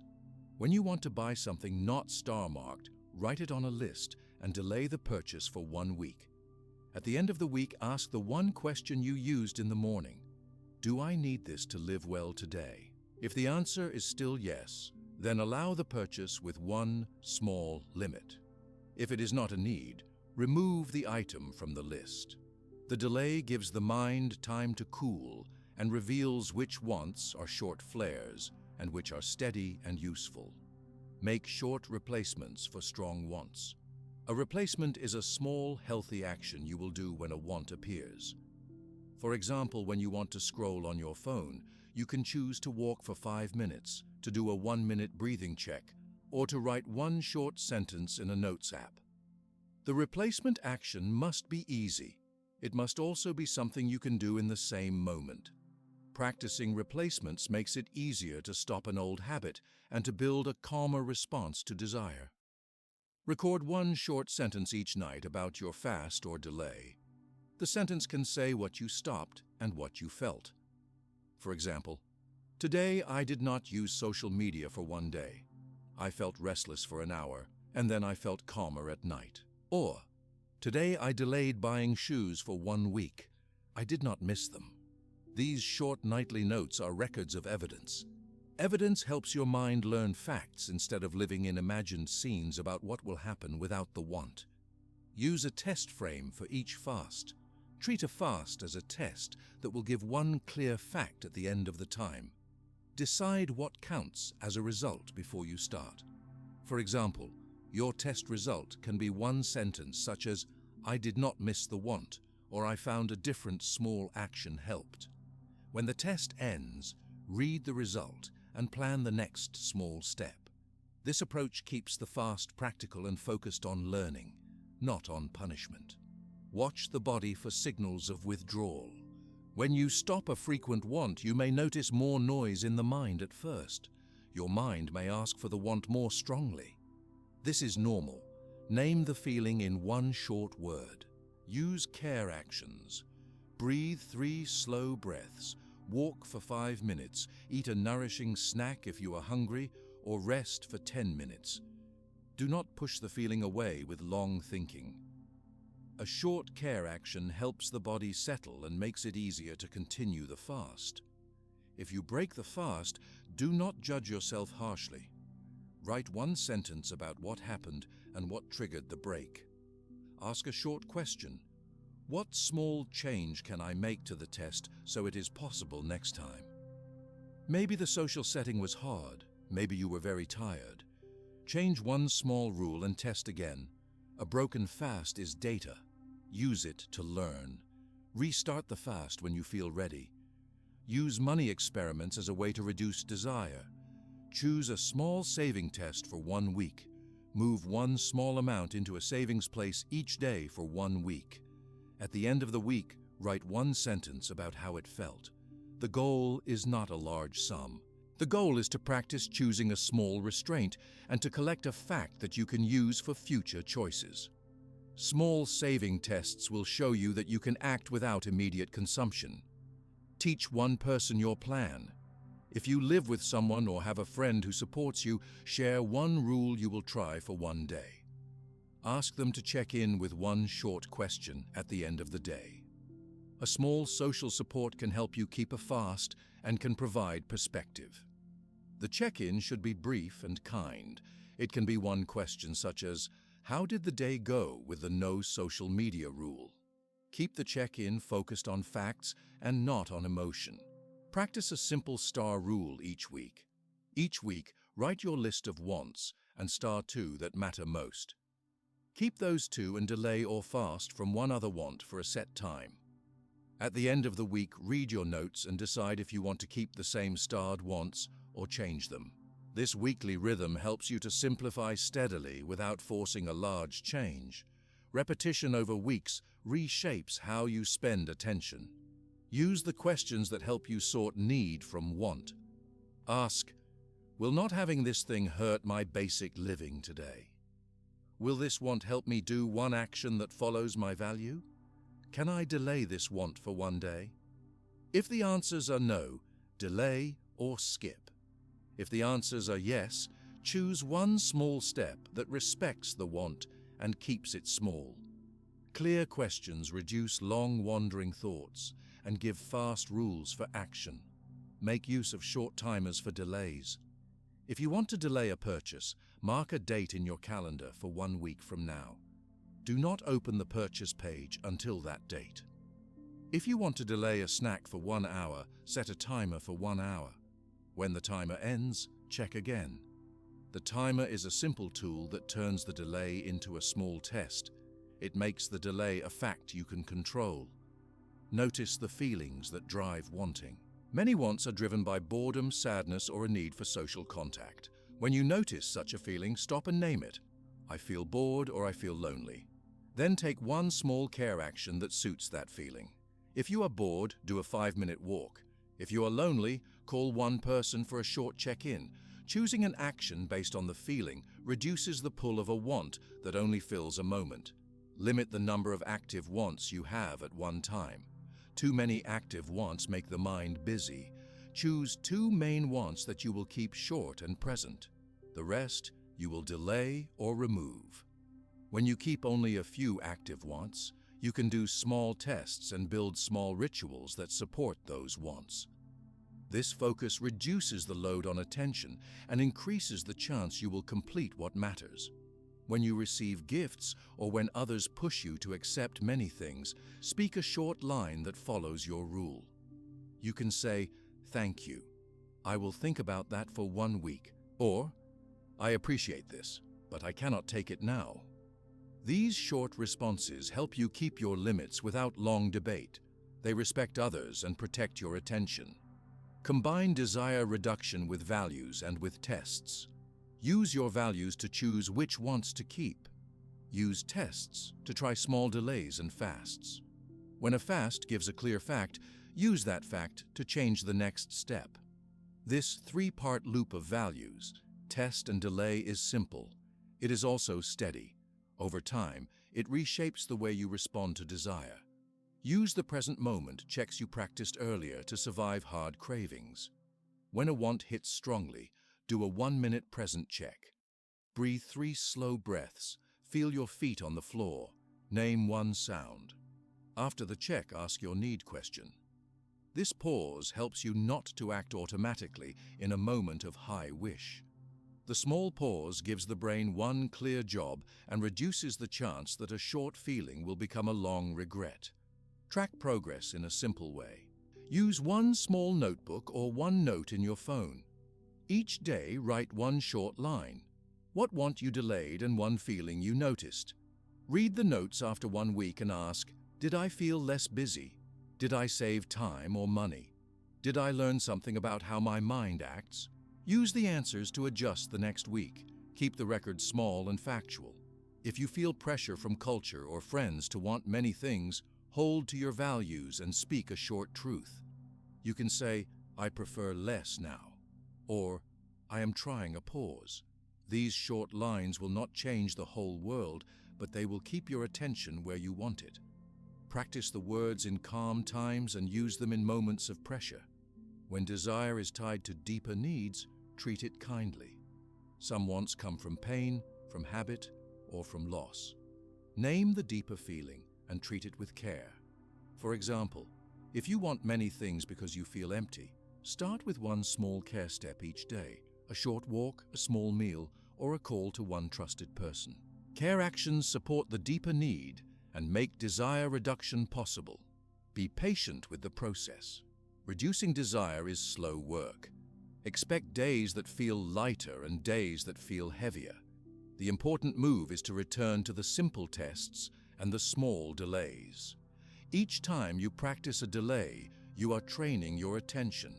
Over time, your mind will hold fewer imagined plans and more room for steady action. When a want returns after you delayed it, do the same short test again or change one rule. Maybe the delay needs to be longer or the replacement action needs to be different. Use the results as facts and not as judgment. Small change comes from honest small steps. With fewer wants, you will have more time and energy to form short daily rituals that support your values. A simpler desire landscape makes it easier to keep small acts that steady attention and that support the life you choose. Use the space you create by reducing wants to build a calm daily pattern that helps you act with less noise in the mind. You have more room in your day now because you chose fewer wants. Use that room to build short daily rituals that give steady calm and clear steps. A ritual is a short repeated action you do at the same cue each day. The cue can be waking, eating, leaving a room, or closing a door. A ritual does not take much time. It gives your mind a simple job to do. Doing the same small act again and again makes that act easier. The act tells your brain what to do next without long thinking. Over time, the ritual makes parts of your day quieter and clearer. Keep each ritual very short. Aim for under 5 minutes for each ritual. Short rituals are easier to repeat. You will do them even on busy days. Choose rituals you can do in small pockets of time. A ritual can be 3 slow breaths on waking. A ritual can be 1 minute of quiet at lunch. A ritual can be a short walk after work. A ritual can be 1 sentence of thanks at night. Each ritual is a steady cue that helps your mind stop running in many small plans. When you repeat a ritual daily, your mind learns the pattern. The pattern gives the brain one small job and less noise. Pick 2 or 3 rituals to start. Do not try to add too many at once. Choose the ones that fit your values. If you value clarity, pick a short ritual that helps you plan one clear next step each morning. If you value calm, choose a breathing ritual. If you value connection, choose a short check-in with a person you care about. Write your chosen rituals on a small card or in your phone. Read them every morning. This simple step brings the rituals into your day and makes them easier to do. Pick a clear cue for each ritual. A cue is the thing that tells you when to do the ritual. The cue should be something you already do. The cue can be the sound of an alarm, the act of sitting at your desk, the moment you boil water, or the time you close the front door. Use the cue to start the ritual without deciding each time. When you build the same cue and the same small action, you lower the work of deciding. The brain learns to link the cue and the action. That link becomes a habit over time. Keep the action precise. A precise action is easy to do and easy to remember. Do not plan long or vague acts. Instead, pick one small move. Say the words you will use and the motion you will do. For example, say, "I will breathe in slowly for 3 counts and breathe out slowly for 3 counts." Or say, "I will write one short aim for the day." Or say, "I will stand and walk for 5 minutes." A clear short sentence and a small movement is enough for a ritual. Practice each ritual for 1 week. Try each ritual at the same cue each day for 7 days. Use a mark on a calendar to record each day you did the ritual. The marks are simple proof that you acted. After 7 days, the ritual will feel more normal. If a ritual still feels hard after 1 week, keep it for another week. Small repetition builds new paths in the brain.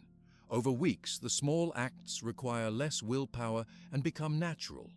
Use short scripts for each ritual. A script is a sentence you say out loud or in your head. A script helps when your mind is busy. Use short, simple lines you can repeat.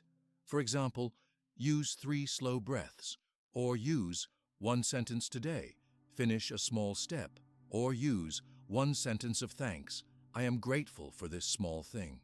Practice saying the script once or twice in a calm moment, then use it when the cue comes. The script makes the ritual quick and clear. Here are simple rituals you can try. When you wake, breathe 3 slow, deep breaths. Feel the rise and fall of your chest. After the breath, say 1 short aim for the day. Speak 1 sentence. "My small aim today is to do 1 clear step toward my value." Keep the aim tiny and doable. For example, say, "I will write 1 paragraph," or "I will send 1 message." The morning ritual sets a calm tone and gives 1 clear next action. At mid-morning or at lunch, take 1 minute of quiet. Sit or stand and relax your shoulders. Close your eyes if you can. Breathe slowly and notice 1 sound in the room. Name the sound and then notice 1 feeling in your body. Say 1 short phrase, "I am here now." Then go back to work.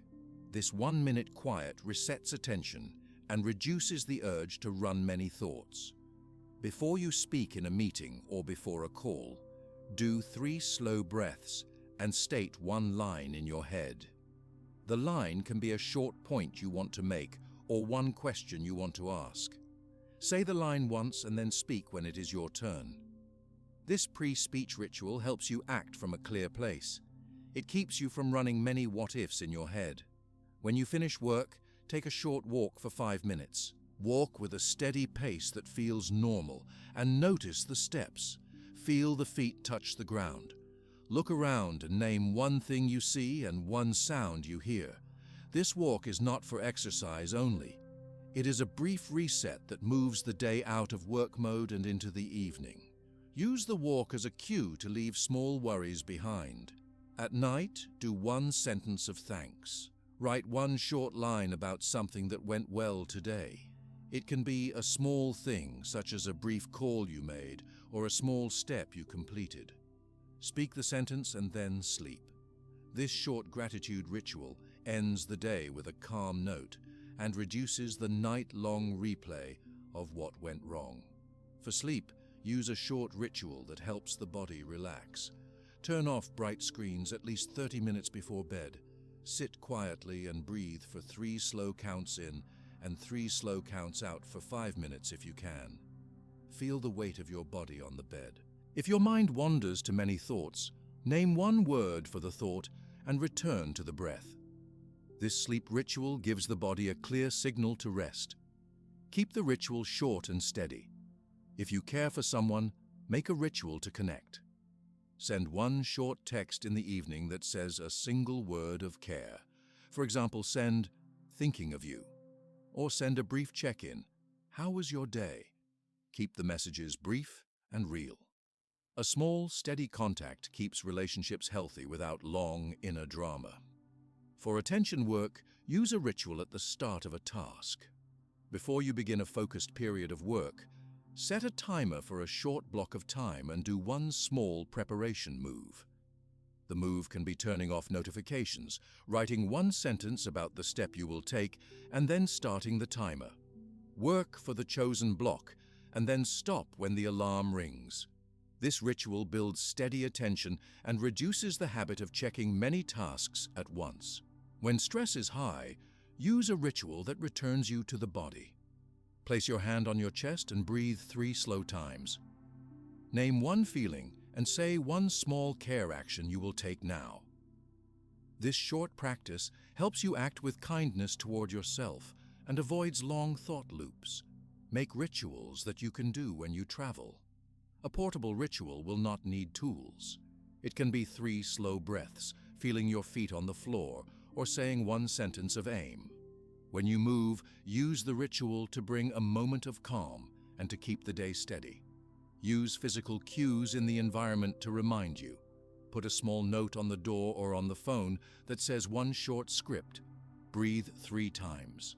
Or place a cup near your bed for your morning water, and the cup will remind you of the morning aim. Use one small change in the place to trigger the ritual. These simple cues will help you remember without long thinking. Keep rituals short when you are tired or very busy. If 5 minutes feels too long, do 1 minute. If you cannot write, speak the sentence in your head. If you are with others, do the ritual quietly. The form must be possible in many moments. Choose the smallest version that will still work and stick with it. Record each ritual every night with one short sentence. Write what you did and any change you noticed. For example, today I did 3 breaths when I woke and I felt less hurry. Or, today I walked for 5 minutes after work and I slept a little easier. The nightly sentence is a record of small facts. It shows the steady work you do. The record is not a judge. It is a note that builds evidence. If you miss a day, do not be harsh. Note the miss with one short sentence. Say, I missed the morning ritual today because I woke late. Then return the next day. The act of returning is part of the ritual practice. Each return strengthens the habit more than one perfect streak. When you plan rituals, link them to your values. Use the value question you learned before. Ask, does this ritual support my value of calm, clarity, or connection? If the ritual fits your value, choose it and do it with a clear aim. If it does not, change the ritual. Values keep rituals honest and meaningful. A ritual tied to a value is easier to keep. Combine 2 or 3 rituals into a small daily set if that feels right. For example, do a short morning breath and aim, a 1-minute quiet at lunch, and a 1 sentence of thanks at night. Keep the set small and steady. Repeat the same set each day for 7 days. Use the calendar mark to record each day. The small set gives a steady pattern and reduces the mental work of deciding new acts all day. Use short timers or alarms at first if you forget. Set 1 alarm for a morning cue and 1 for a midday cue.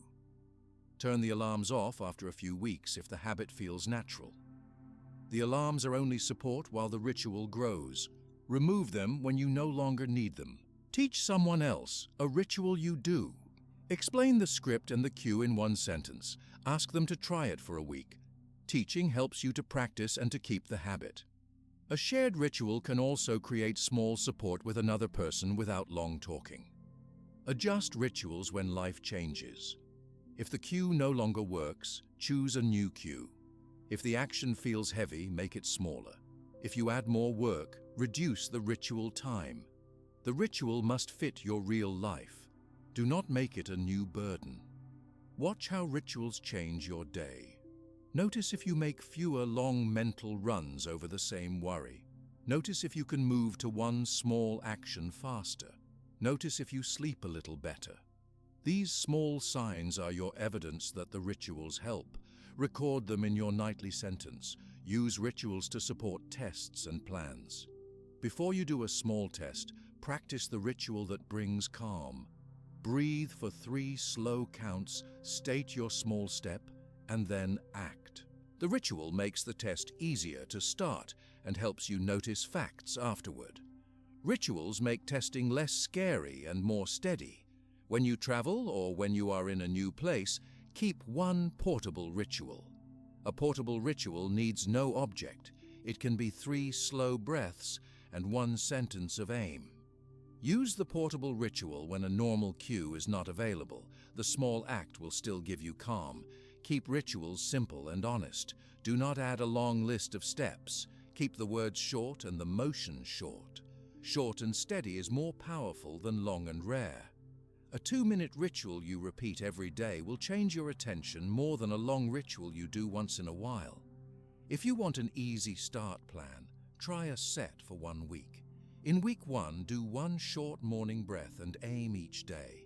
Each night, write 1 sentence about what you did. In week 2, add 1 short midday quiet. Continue this slow build. Add 1 ritual at a time, only when the prior ritual feels natural. This slow addition keeps your day manageable and your mind calm. Make rituals part of your recovery plan for hard days. If a loss or a stress day comes, return to the ritual that cares for the body first. Do 3 breaths, name 1 feeling, and take 1 small care action. Use a ritual as the first step to steady the body when feelings are loud. The ritual does not remove the feeling. It gives you a clear move to start the day again. Do not use rituals to avoid feeling. If a strong feeling needs time, allow it and still use the ritual for care. Say the ritual script and then give time for the feeling. Rituals support feeling by providing a steady place to return to and a short action you can complete even when the heart is heavy. Keep a small notebook with your rituals and your nightly sentences. Read the notes once a week and notice patterns. Notice which rituals you kept and which slipped. Make 1 small change if needed. The notebook is a gentle map of your steady work. Rituals work with the other rules. They help you accept what you cannot change by giving you a calm cue. They help you focus on the present by bringing attention to the body. They help limit worry about the future by giving small daily steps. They support values by giving real acts that match what matters. They help when loss appears by giving immediate care. They make tests easier by calming the start. They aid desire reduction because rituals fill parts of the day with simple acts that do not ask for new wants. Finally, rituals make silence practice easier because a short daily ritual of quiet helps you tolerate small silence and grow it. If you want to try 1 clear ritual now, choose a very small action and a clear cue. Decide you will do it at the same time for 7 days. Make a short script you can say. Put a mark on a calendar for each day you do it.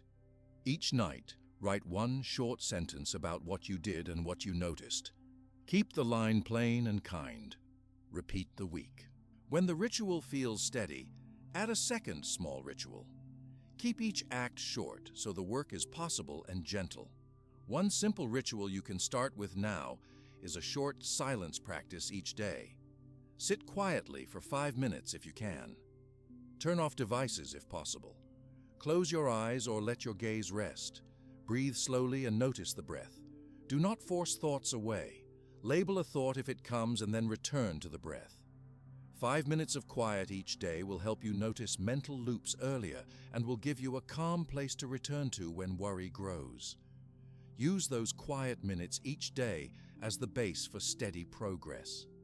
Silence helps you notice the moment a thought loop begins. When you sit quietly and watch breath and body, you learn to see a worry before it grows. That simple seeing gives you time to choose 1 small action. The small action becomes new fact. Facts change how the mind moves. Make a simple plan for silence that you can keep. Choose a time that fits your day. Morning can work if you wake early. Evening can work if you go to bed at a steady hour. If 5 minutes feels hard, start with 1 minute. If 1 minute feels easy later, add time slowly. Set a gentle alarm or a phone reminder for the time you choose. Turn devices off or put them in another room if you can. Sit in a place that feels steady. You can sit on a chair or on a flat surface. Keep your back straight, but not stiff. Rest your hands easily. Close your eyes or let your gaze rest on one point. Decide that you will stay quiet for the time you chose. Begin with the breath. Breathe in and out without trying to change the breath too much. Notice how the chest or the belly moves. Count 3 slow breaths in your head if that helps. When a thought comes, do not push it away. Say one simple label in your mind, such as thinking, then return to the breath. If a feeling appears, name the feeling in one word, such as sad, angry, worried, or tired. Say the feeling, and then breathe slowly for 1 minute. Naming a thought or a feeling is not a trick. It is a clear way to see what is present and to let the mind stop running a long story. If thoughts are loud, use very short labels. One word is enough. Past, future, planning, judging, or remembering are simple labels you can say. After the label, take one slow breath and bring attention back to the body. Feel the weight of the feet on the floor or the weight of the body on the chair. The body is a place you can return to when thinking pulls you away. Keep the practice gentle. You do not need to make thoughts stop. You only need to notice them and to return to a small anchor. Add a short intention at the start of each silence. A short sentence such as "I will watch breath for 5 minutes" or "I will notice one thought and return to breath" is enough. The intention helps your mind know the small job for the time. Use the same short intention each day for a week so your mind learns the pattern. The pattern makes the act easier to repeat. Use silence as a place to test small actions. After a quiet moment, you may notice one clear step to do. Write that step down or say it quietly. Make the step tiny so you can do it now or in the next hour. For example, you might say, "I will send one short message today asking for a new time," or "I will walk for 5 minutes after lunch," or "I will try 3 slow breaths before a call." The quiet time will often make your next small action clearer. Use that clarity. Do the small step and record one short fact about it at night.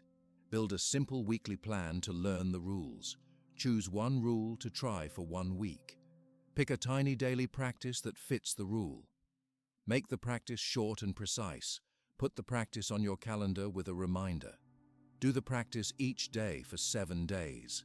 Each night, write one short sentence about what you did and what you noticed. Keep the sentence plain and factual. Do not judge yourself for misses. Treat slips as data and keep going. Repeat the practice until it feels natural. Then add the next rule with a new tiny practice. Keep old practices that feel steady and add new ones one at a time. If you want a slower path, keep each new rule for 2 weeks before adding another. 2 weeks gives more time for the action to become easy. If you feel strong pressure, keep one rule for a month. The aim is slow, steady work, not speed.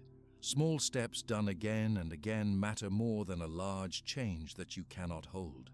Use a simple daily rhythm to hold the work. In the morning, do a short silence or a short present check. Say one small aim for the day that matches your values. Keep the aim tiny and clear. During the day, do a few short checks of breath and body when stress rises. After a test or a small action, note the fact in your head.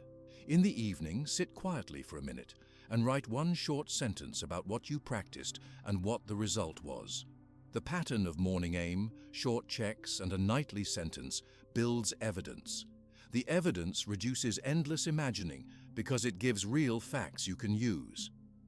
Make your nightly sentence a simple template so it is easy to write.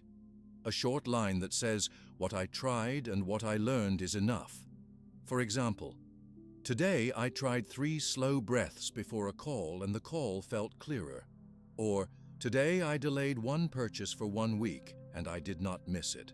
Or, "Today I spent 5 minutes in quiet and I noticed worry came and left faster." Keep the words short and the line true. Read the lines after a few weeks to see patterns. Do not use the lines to judge. Use them to learn. Measure change with plain signs you can notice. Count how many short present checks you do in a day. Note how many worry episodes you have and how long they last. Notice how often you take one small action instead of staying in thought. Note sleep quality and small changes in how calm you feel in the morning. These measures do not need to be perfect. They only need to be clear enough to show a trend over weeks. If worry episodes grow shorter and actions grow more frequent, you are making progress. If you miss a day or several days, do not call it failure. Write one line that says what happened and why. Ask one short question. What small change will make the practice possible tomorrow? Maybe you need a different cue. Maybe you need a shorter action. Make one small change and try again.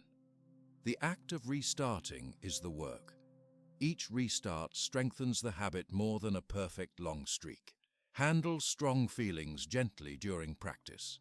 If silence brings a wave of grief or anxiety, stop the timer and do a short care action such as breathing for 1 minute, walking for 5 minutes, or drinking a glass of water.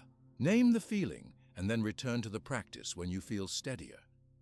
If strong feelings do not ease with small care steps and they block daily life for many days, seek help from a trusted person or from a professional. Asking for help is a small, clear step you can take to protect your health. Use small tests inside your practice plan. When you try a rule for a week, treat it as an experiment. Decide what result will count as useful information at the end of the week. For example, if your rule is to focus on the present moment, your test can be to do 3 short checks each day for 7 days. At the end of the week, ask, did I do the checks and did they help me notice worry sooner? Use the answer to pick the next test. Tests are always small and fast. They give facts and teach the mind that action produces learning. Keep your practices flexible so they fit real life. If your work changes or your family needs shift, change the cue or shorten the action. A practice that fits your life will last longer. A practice that feels like a new burden will be hard to keep. Make the act small enough to do even when you are tired. A 1-minute breathing check or a single written line at night is small but powerful when you repeat it every day. Use the silence practice to notice when the mind wants certainty. When certainty pushes you to plan many outcomes, sit quietly and label the thought. Name the urge for certainty and then choose one small step that you can do now to test an assumption or to care for the body. The small step makes the need for certainty smaller because action gives new information. Keep tests short and your time limit clear. A short time limit, such as 3 days or 1 week, helps you read the fact quickly and pick a new step. Invite one person to help you keep the practice if you need support. Ask the person to check in with one short question each few days. The question can be simple. Did you do one short practice today? This small accountability helps many people keep a steady habit. Choose a person who will be calm and kind about misses. The goal is support, not pressure. Keep a small log of your work if you like. Use a small notebook or a phone note and write one short sentence each night. After 3 weeks, read the sentences and look for patterns. You might see that some practices fit easily and some do not. Use that fact to choose which practice to keep and which to change. A log is a gentle way to see progress without strong judgment. Expect slow changes in how the mind feels. Repeated small acts change the brain over time. The parts of the brain that make worry become less active when you practice calm attention. The parts that help you focus and act become stronger with steady repetition. This process is not fast, it is regular. It grows with small daily work. Trust the steady path rather than expecting a big, quick fix.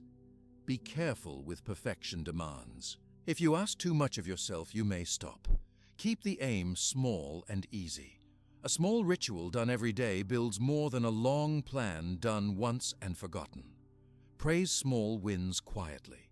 A small win can be the moment you notice a worry and return to breath. A small win can be one short test completed. A small win is a new fact. Collect the facts and use them. If you feel stuck choosing the next rule to practice, pick the rule that feels most useful right now. If your mind is full of what you cannot change, start with acceptance. If your mind runs to the past and the future, start with present checks. If the future frightens you, start with short plans and tests. The order is not fixed. Choose what helps you now and begin. The important move is to start with a tiny practice and to keep it steady. When 2 or 3 practices feel steady, combine them into a short daily set. Choose a morning ritual, a midday check, and an evening note. Keep each part brief. Do the set each day for 7 days and mark each day you do it. After 7 days, you will see how the set fits your life. If a piece feels heavy, make it smaller. The set will not be perfect. It will be useful. Use silence to hold space for small rituals. A short quiet in the morning can help you set one small aim. A short quiet before bed can help you review one small fact. Rituals and silence together form steady moments in the day that anchor your attention. They also give your mind a simple job and less room for long, repeated worry. Remember that a slip is information, not a moral judgment. If you miss a practice, write one short sentence that says why and what small change you will make. For example, you might write, "I missed the morning quiet because I woke late. Tomorrow I will set a phone alarm for 10 minutes earlier. Try the new rule and see if it helps." Small changes add up when you test and learn. If practice brings up old pain, be gentle. Do not force silence until you feel ready. Use shorter checks and more care actions. Name the feeling and take a small step such as breathing for 1 minute, calling a trusted person, or moving your body for 5 minutes. Slow the pace and get support if you need it. The path is steady work and it is kind work. At the end of each month, read your short sentences and look for 3 signs of change. Notice whether you have fewer long worry episodes. Notice whether you choose one small action more often. Notice whether you sleep a bit better or feel a little less tight in the chest in the morning. These signs do not need to be large. Small, steady signs are real. Use them as quiet proof that the daily work matters. If you want a simple start right now, sit for 1 minute and breathe.